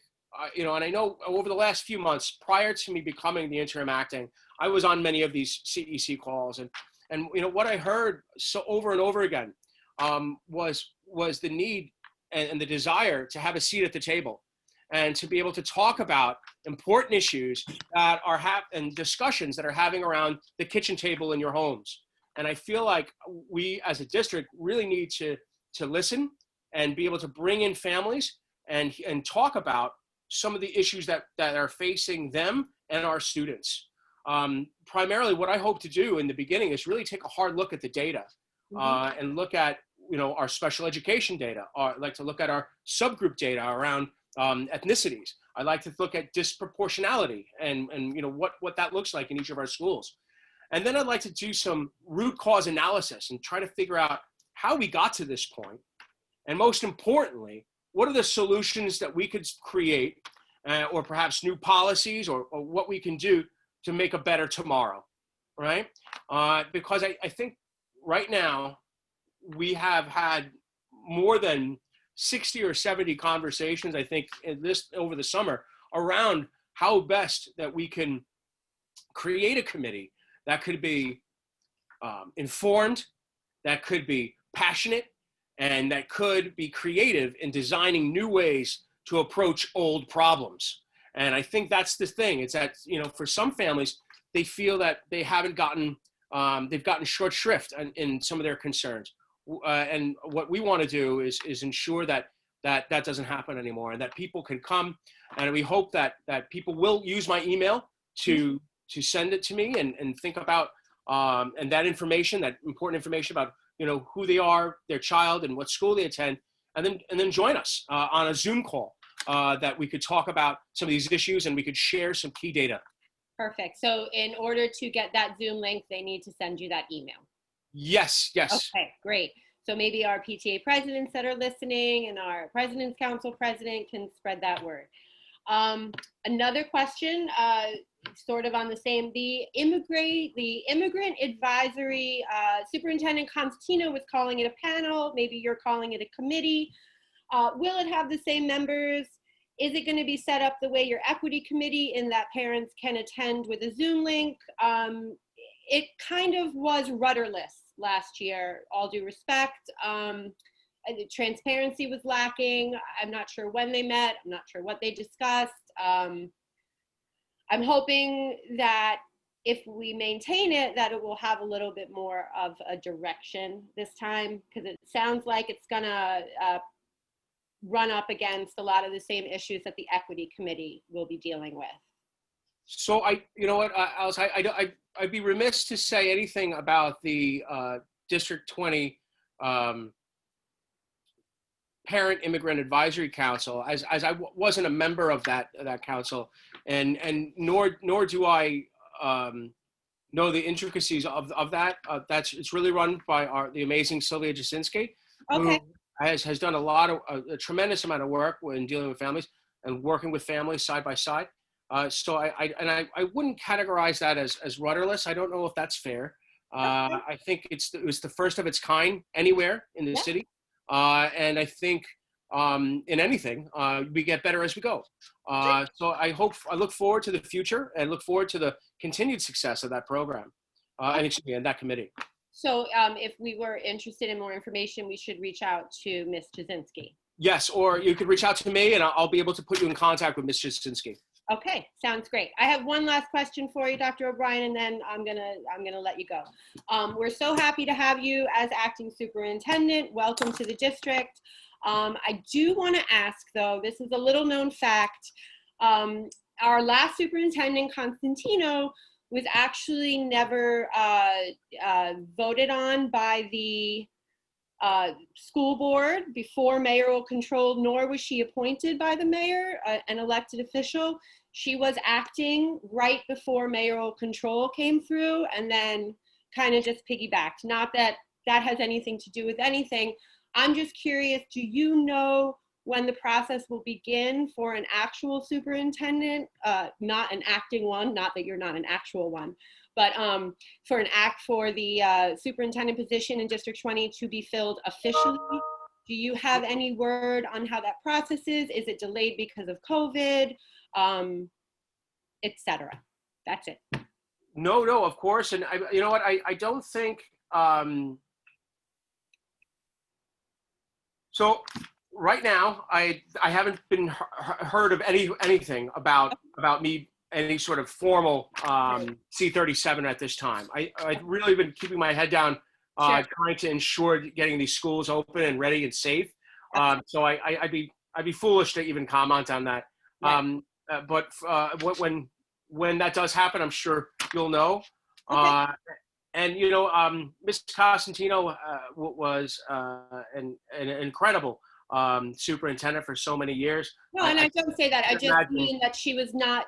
I mean, technically, you're supposed to be voted on either you're appointed by an elected official, or the way that it was run before was by school boards where they would actually vote for the superintendent. So in that way, I just wanted to be all on the same page about what the process was. I'm not not casting aspersions. I just want to make it transparent. Yeah. So for me, I don't know. As soon as I do know, I think you'll probably know before me. It's obviously not priority. I'm just putting it out there. Okay. Thank you so much for your time, Dr. O'Brien. Yeah, Dr. O'Brien, may I ask you, are you putting your hat in the ring for the position? Yes, yes, indeed. I'm excited and enthusiastic and hopeful. Thank you. Great, thank you. Thanks, Dr. O'Brien. I think that wraps it up for our council questions, unless I'm missing anyone. One last thing, if I may, I'm going to go onto the computer. I'm going to go off the screen and try to get an answer to Mr. Aguilar's question and put it into the chat. And I just want to confirm, he's asking about what would happen to students if they do test positive for COVID while they're in the school building. And I'm going to try to get that information to you, or at least what the chancellor has written thus far, and post that in the chat for all families. Yeah, actually, what happens if a teacher tests positive? Yeah, because there's actually today a teacher in a neighboring district is being covered by all the news outlets. She was tested positive today for COVID, and so I was just curious what the official protocol is should that happen. Oh, okay. I'm sorry. I confused that that question. I was confused there. So I have that information. I'm going to put that right in there for you, and for all families to ensure that you know what happens to a teacher or a staff member that tests positive. Yeah, and of course the staff member, the teacher has contact with students. What the protocol is. What happens? Do the students need to get tested? Do the students need to also go into quarantine? What's the official word? Will do. I'll try to get that information the best I can. Thank you very much. Appreciate it. No problem. Thank you. And thank you all. Have a wonderful evening. Thanks, Dr. O'Brien. You too. Great. I think we're scheduled now for public speaking. We moved it up. So Natalia, if you can queue up the speakers that signed up. And as a reminder, each speaker gets 2 minutes, and we will call your name and unmute you right beforehand, and then you can speak. So Natalia, who's first? Excuse me, Dina? Yes. Can we just give people like a couple of minutes ahead of time so that they know to prepare instead of just calling them out? Yeah, I mean, I think what we've done in the past meetings is Natalia will list 2 people to queue up and then unmute the first one.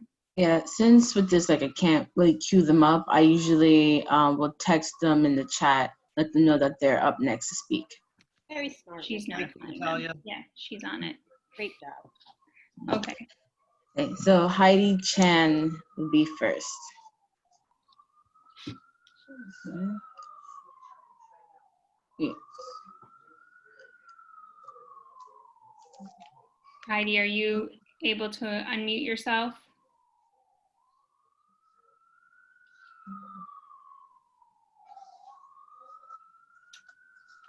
Taya, maybe move on to who is second and then we'll come back to Heidi.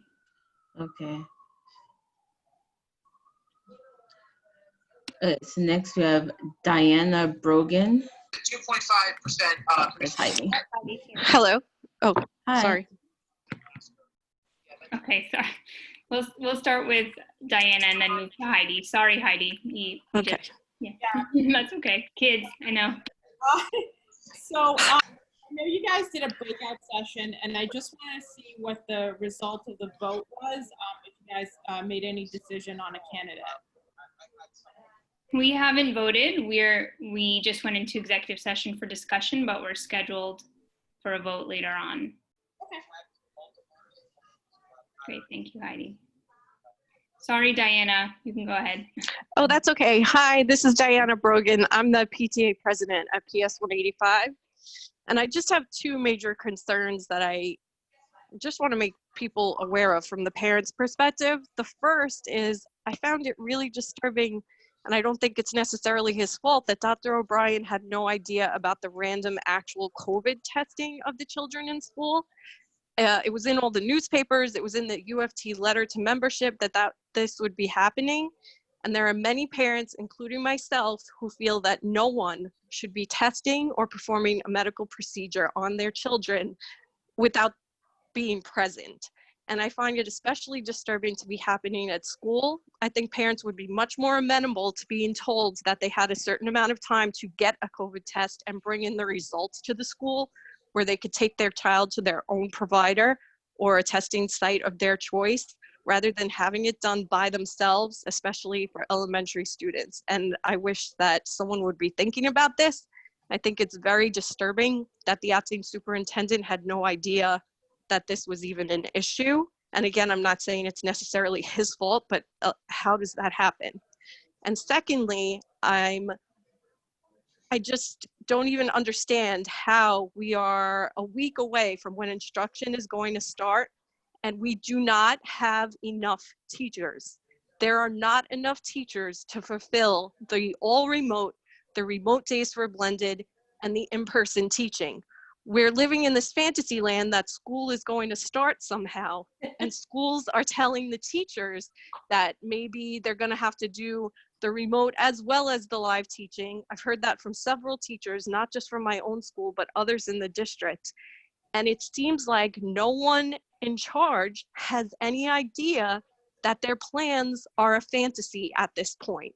We had heard about flooding the schools with teachers. Everyone with a license was jumping on board, but now schools are being told that they have to hire teachers out of their own budget after their budgets have been cut. And I just would love somebody to get someone in power to address these questions, because our kids are suffering, not having any education now until September 21st, allegedly. And I'm furious as a parent. And a lot of parents are. And at my school, we're losing a lot of great families because people just don't want to deal with this nonsense anymore of getting no answers and no solutions. Thank you. Thank you, Diana. Next, we have Paulette Healy. Hi, can you hear me? Yes. All right, first off, I just want to say, Diana, thank you so much for putting a voice to what we're all feeling as parents in this district, because we are all at our last nerve at this point with the lack of communication and the lack of guidance that is being given to us from the district office. Mr. O'Brien, I hope you're still on this call, because I want to know which schools you did walkthroughs in. I want to know which schools you were able to see whether the ventilation was actually working. I want to know which schools you walked through to let us know which windows you were able to open. Because as of right now, we parents are not allowed in the buildings, and you have to be our eyes and ears. Second of all, I'm kind of sick of the fact that anytime D75 is brought up, G&T is in the same breath. Because honestly, without busing in place, all of our children who reside in D20, who need D75 services, need to go outside of the district and are now forced to go remote because there are no buses to take our kids there. Okay, so please check your privilege. Think about the 450 D75 students who are forced to go to other districts in order to continue their education. Do you know we only have one NEST program in our district? We only have one Horizon program in our district. We have 11,000 children in special education in D20, and 10% of them are on the autistic spectrum. And we have no programming for them after the 5th grade. Okay, lastly, my son's school is that D15 school that had to close down because the teacher came in with COVID. Okay, my D75 staff was still in the building today because there has been no protocol set in terms of what schools do when they coexist in a building. That needs to be out there. That needs to be clear that if someone makes the decision to close that building, no time. Thank you. Thank you, Paulette. Okay, next we have Christina Marasco.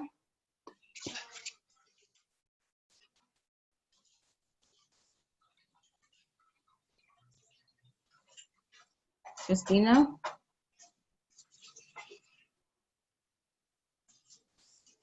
Okay, guess we'll come back to her.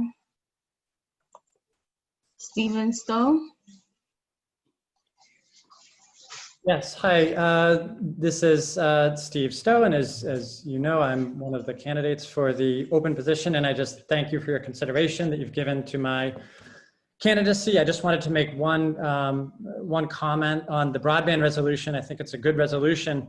And one possible suggestion, just drawing from my background as a public policy graduate student and then working for many years in public finances, I think the resolution could possibly be made stronger by sort of anticipating the reaction of the city to this, which would be, we're already doing this. I mean, they've claimed that as of July that they're already accelerating the master broadband plan. And so I think the resolution can be made stronger by suggesting specific policies.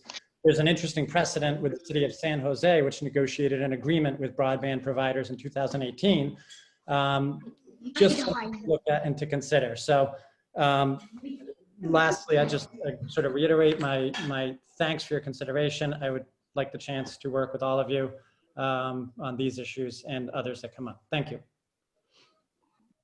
Thank you. Thanks, Stephen. Okay, so Christina,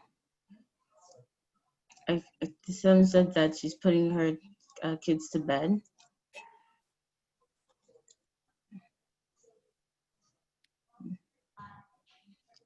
Christina, you there?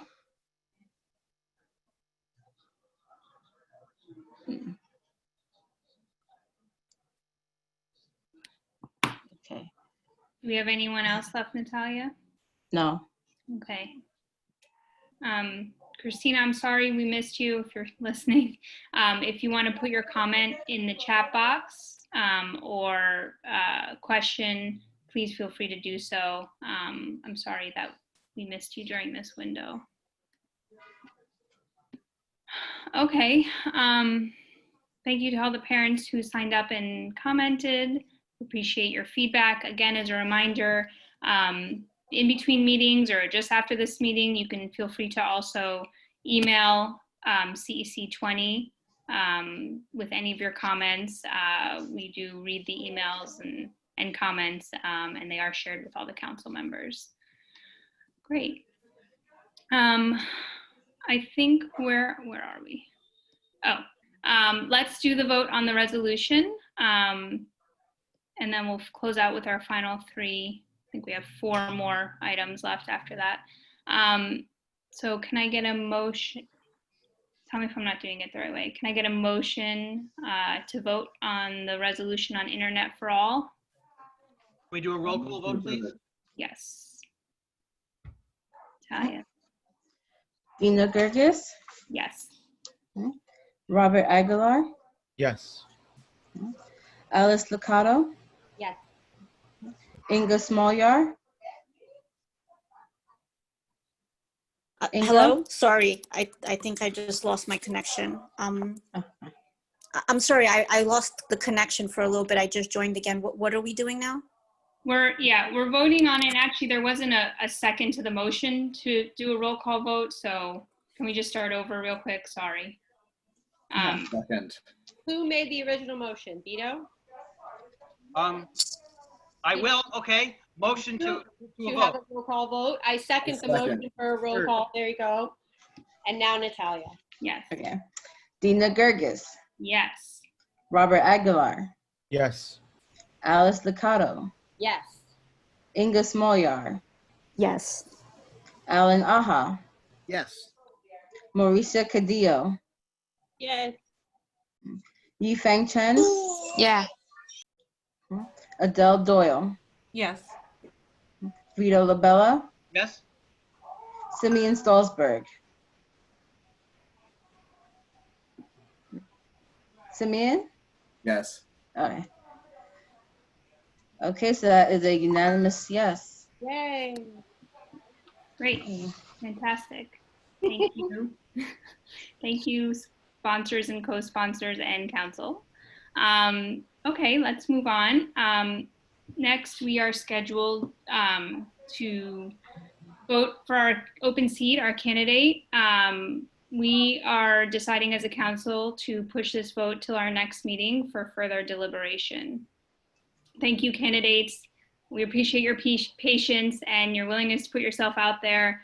And we thank you for interviewing for these positions, and we appreciate the time that you've taken, and ask you once again to remain patient as we deliberate. Okay. What'd you say, Natalia? The officer elections? Yeah, first let's do the minutes and then we'll end with the officer election. So we are going to take a vote on the approval of the August meeting minutes. We have decided that our July calendar meeting minutes we will post on the website for public view, and then also internally on our council share drive, so council members can look at the July meeting minutes and any additions made to those. So have council members had a chance to review the August meeting minutes? Yes, I have. Yep. May I request we put them up briefly? Yes, they're coming up.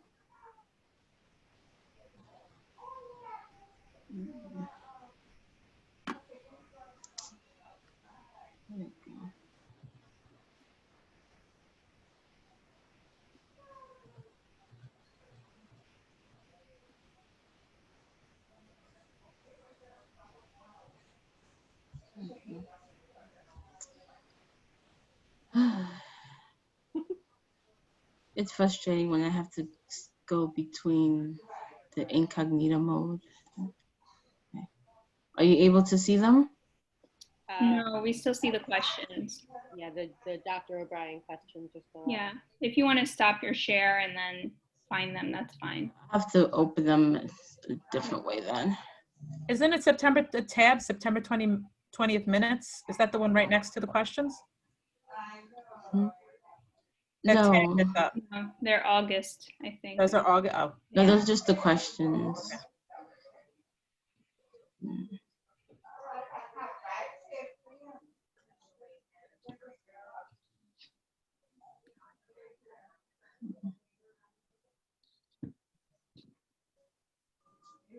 Okay.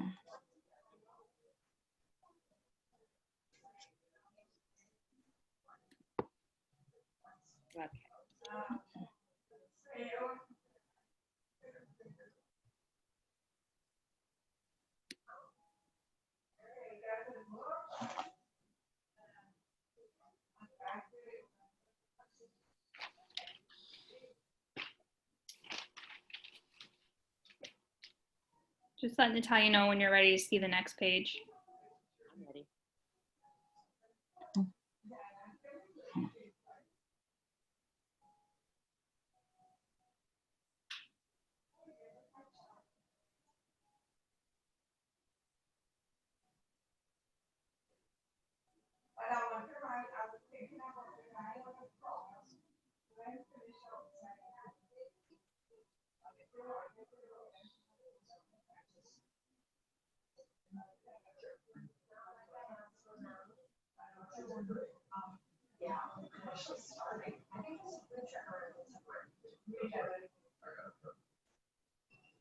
Thank you, I got it, mine.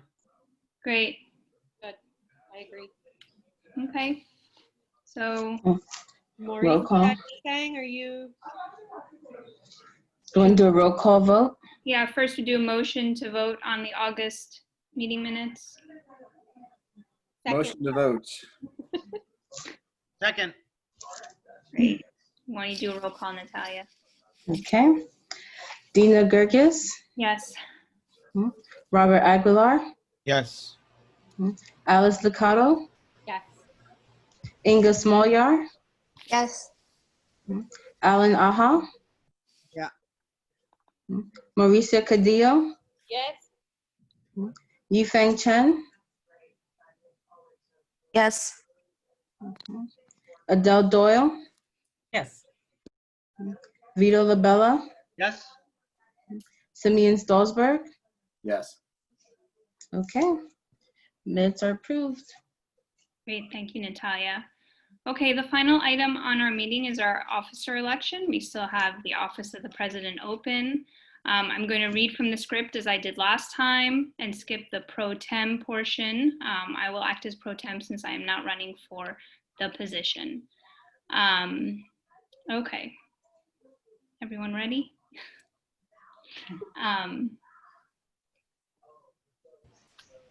Sorry, I'm just pulling up the sheet. Okay. Article 2, Section 2 of the Council's bylaws requires that officers be elected by roll call vote at the annual meeting. To be elected, a candidate must have at least 6 votes. Officers remain in position until their successors have been elected. First order of business to elect a chair pro tem, which we have. I will act as the chair pro tem. To elect officers, we will vote upon each position before moving on to the next so that any candidate not elected to an office can run for others. I will take nominations. Members can nominate themselves. If a member is nominated by another member, I will confirm that he or she accepts the nomination. Nominations do not need to be seconded. If a member is not present but has submitted his or her nomination in writing to the AA or another member, he or she will be treated the same as any member who is present, including having a 2-minute statement read aloud by someone else. Each nominee will be allowed to make a speech of up to 2 minutes. Following the candidates' presentations, we will conduct a roll call vote. All positions must be voted on, even if there is only one candidate. Where there are 2 or more candidates, each member must make a choice and vote for one or the other. Example, John Doe and Jane Smith are running for president. On the roll call, each member will vote either John or Jane. The council must not vote first on John, then on Jane. Members may abstain from voting. If no candidate receives at least 6 votes, we will vote by a show of hands on whether to do a second round or proceed to the elections for the next office. If a position remains unfilled over 2 or more rounds of voting, the incumbent will continue in the position. New elections for all unfilled positions must be put on the agenda of following month's calendar meetings until all the positions are filled. Is the procedure clear to all members? Great. Sorry, I lost my page. Okay. First, we will elect the council president. Are there any nominations for the office of president? I nominate Simeon Stolzberg. Accept. You accept, okay. Thank you. Robert. Great. Are there any other nominations?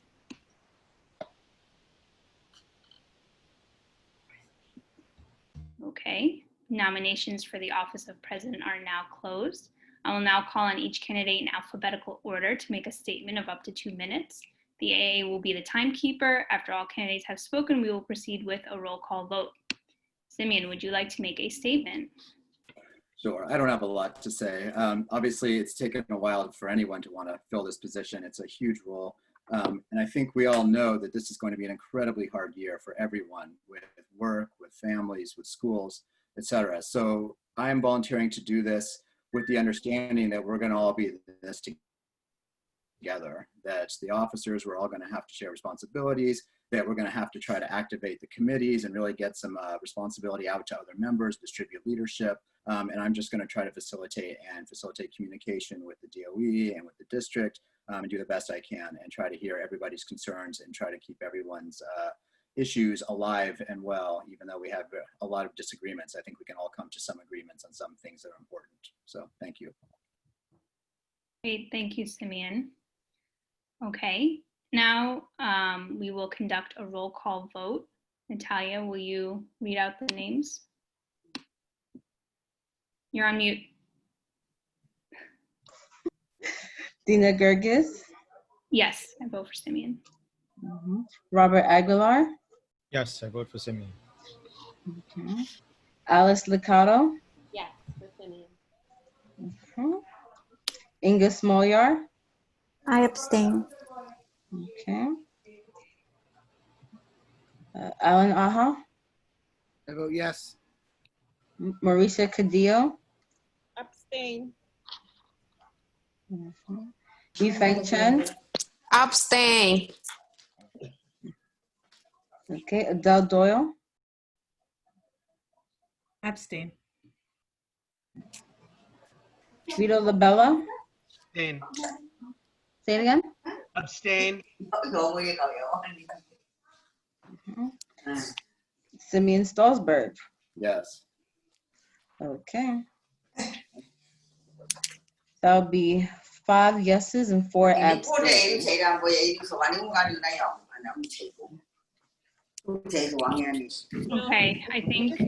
comment that in this case, an abstention is in effect a no. I'm not sure why we're abstaining. It's either a yes or a no. But okay. Sorry, Alice. There's some background noise. I can't hear what I know, you're saying. Someone's kids are in the back. I wonder why abstention is being chosen. It's either a yes or a no. I mean.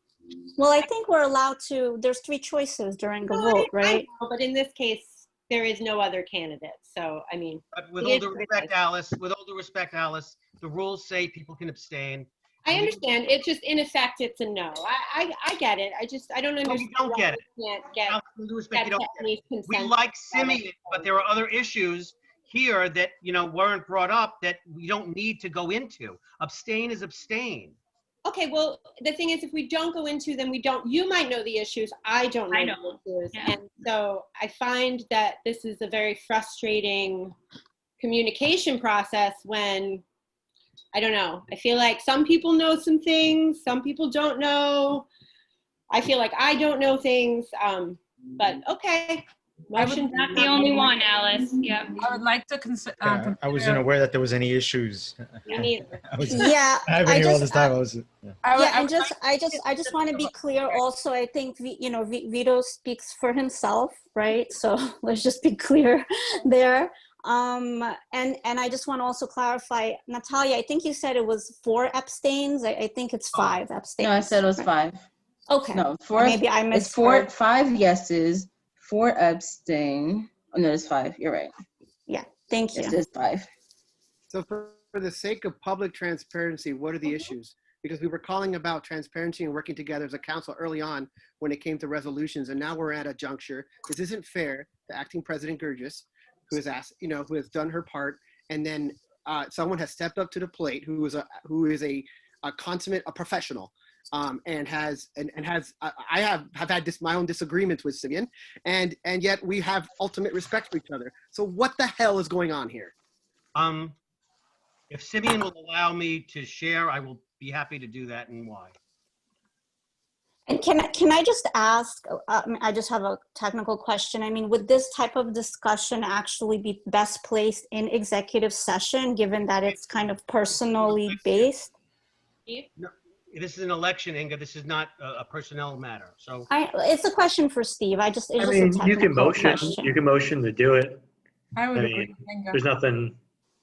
it's not a matter for executive session, Steve. It is if you're going to divulge personal information that you don't know. No, nothing that's not Yeah, that would be the only reason why. loyal. Okay, I was just checking. That's Go fine. ahead and divulge whatever you want in public. That's fine with me. Go ahead, Vito. If I may, I have the utmost respect for Simeon. And, let's go back for a few years ago when we had the previous, before Adele, the CEC president.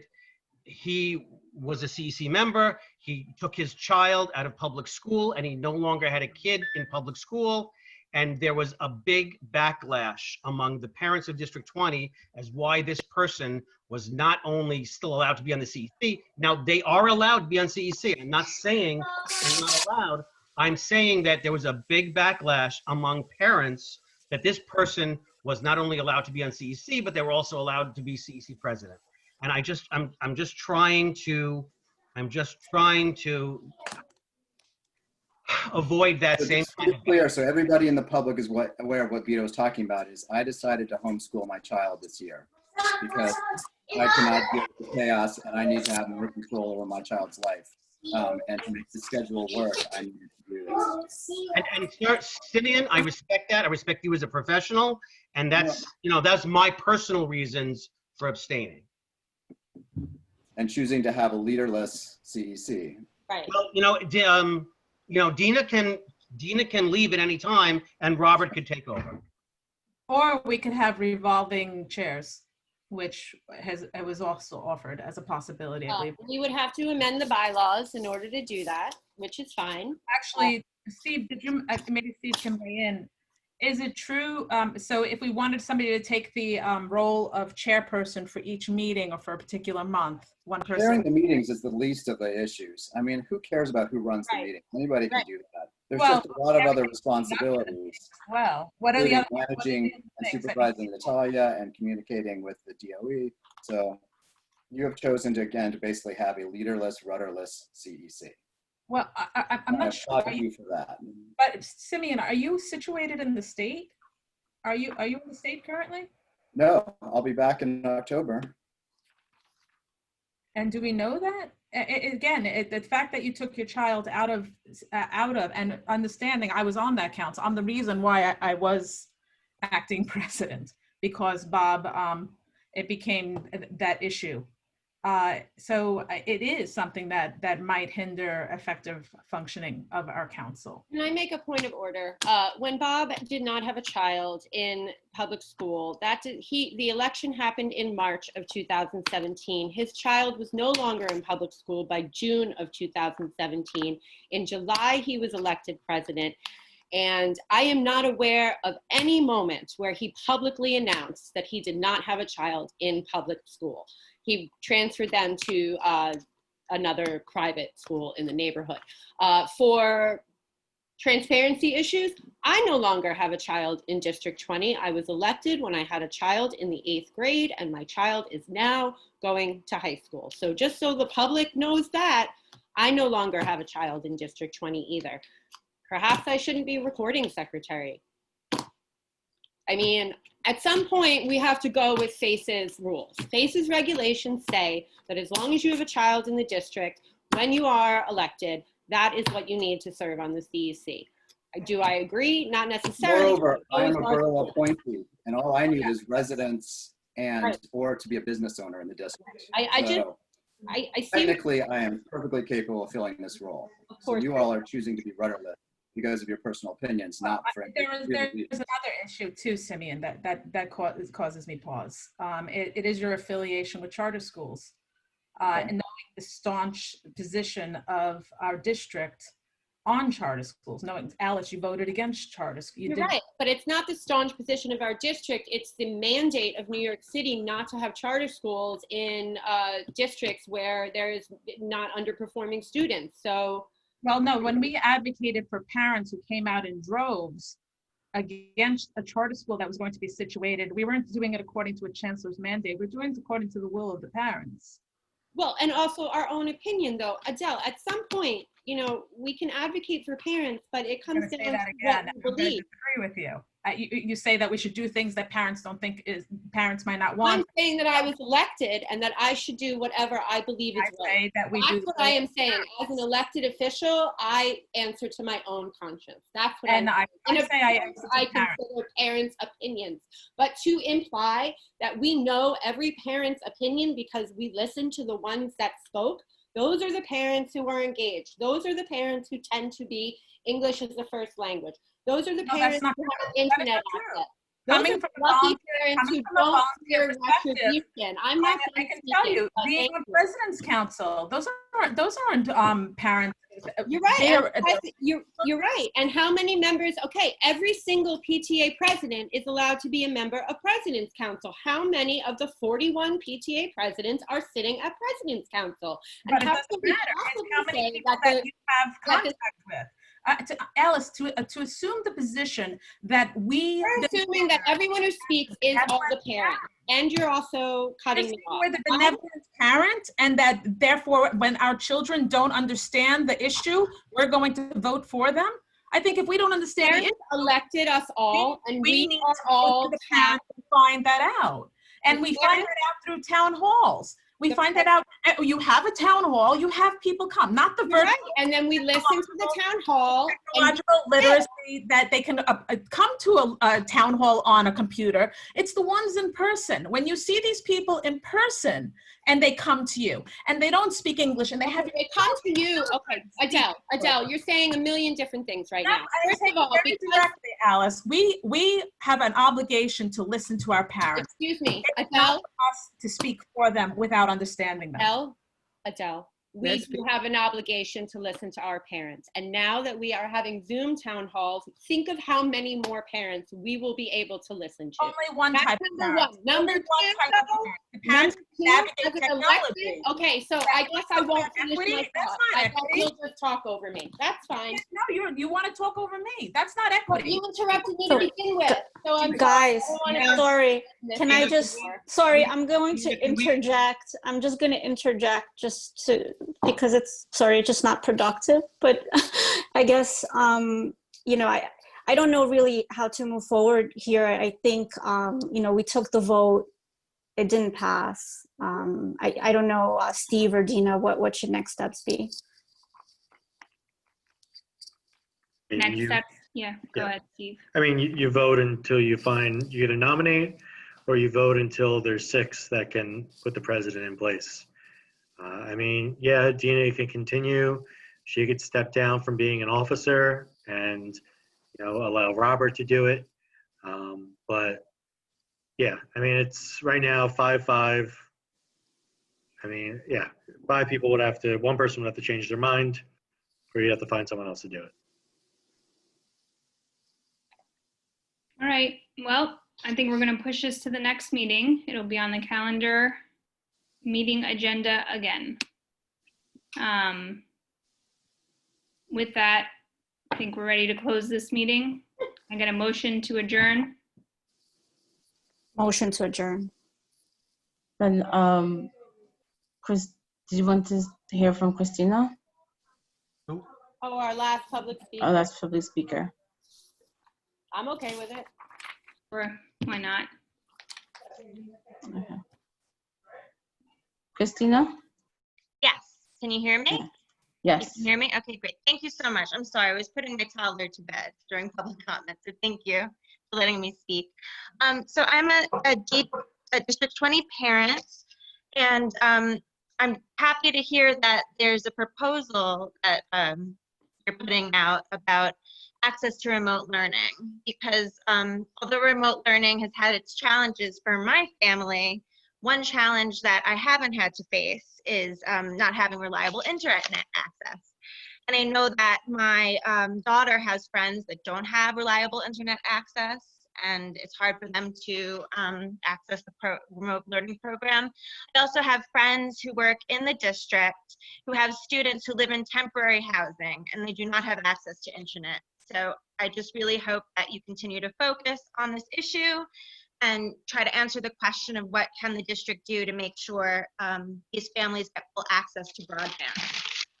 I also just wanted to speak to an article I read today in the Gothamist, which was a little concerning, that at least 2 schools have already reported COVID cases.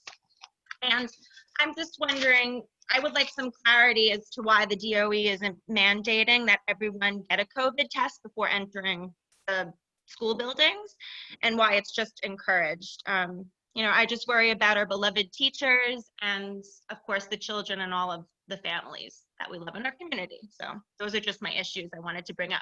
Thank you. Thanks, Christina. Yeah. Can I make a point before we adjourn? Sure.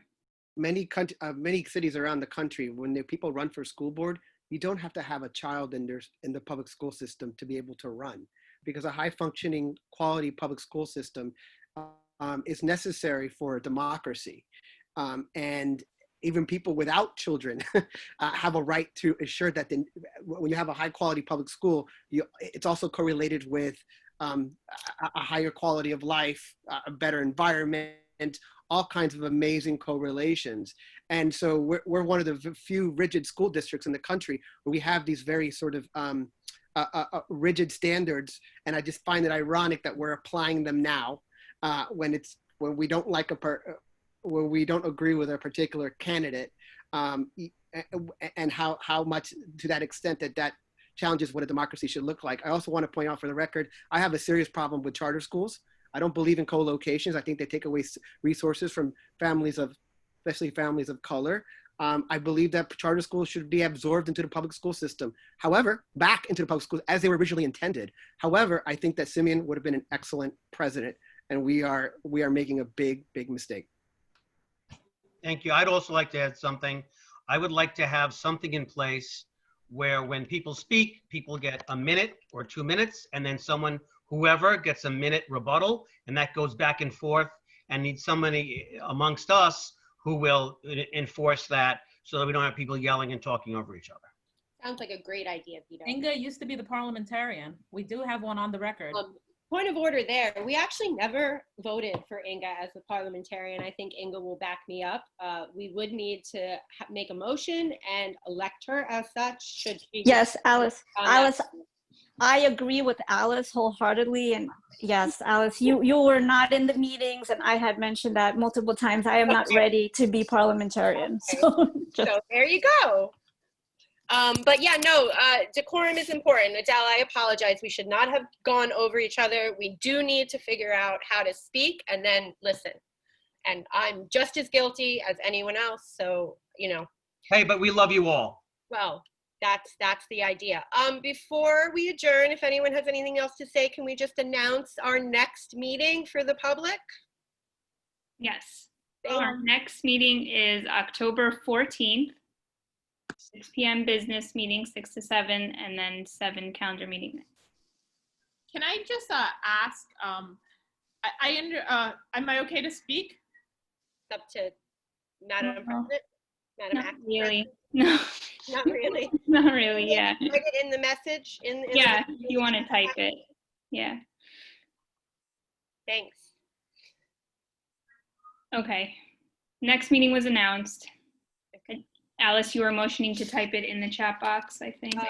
Yep, so I'll go ahead and do that. Okay, I can do Can we it. also just tell people our CEC mailbox again, given all of everything going on? You know, if parents have any concerns or questions, just email us.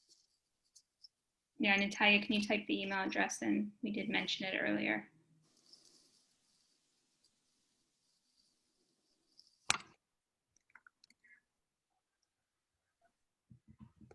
Great.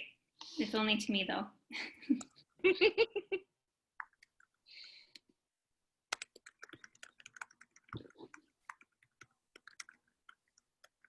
And it's available on the website as well. Yes.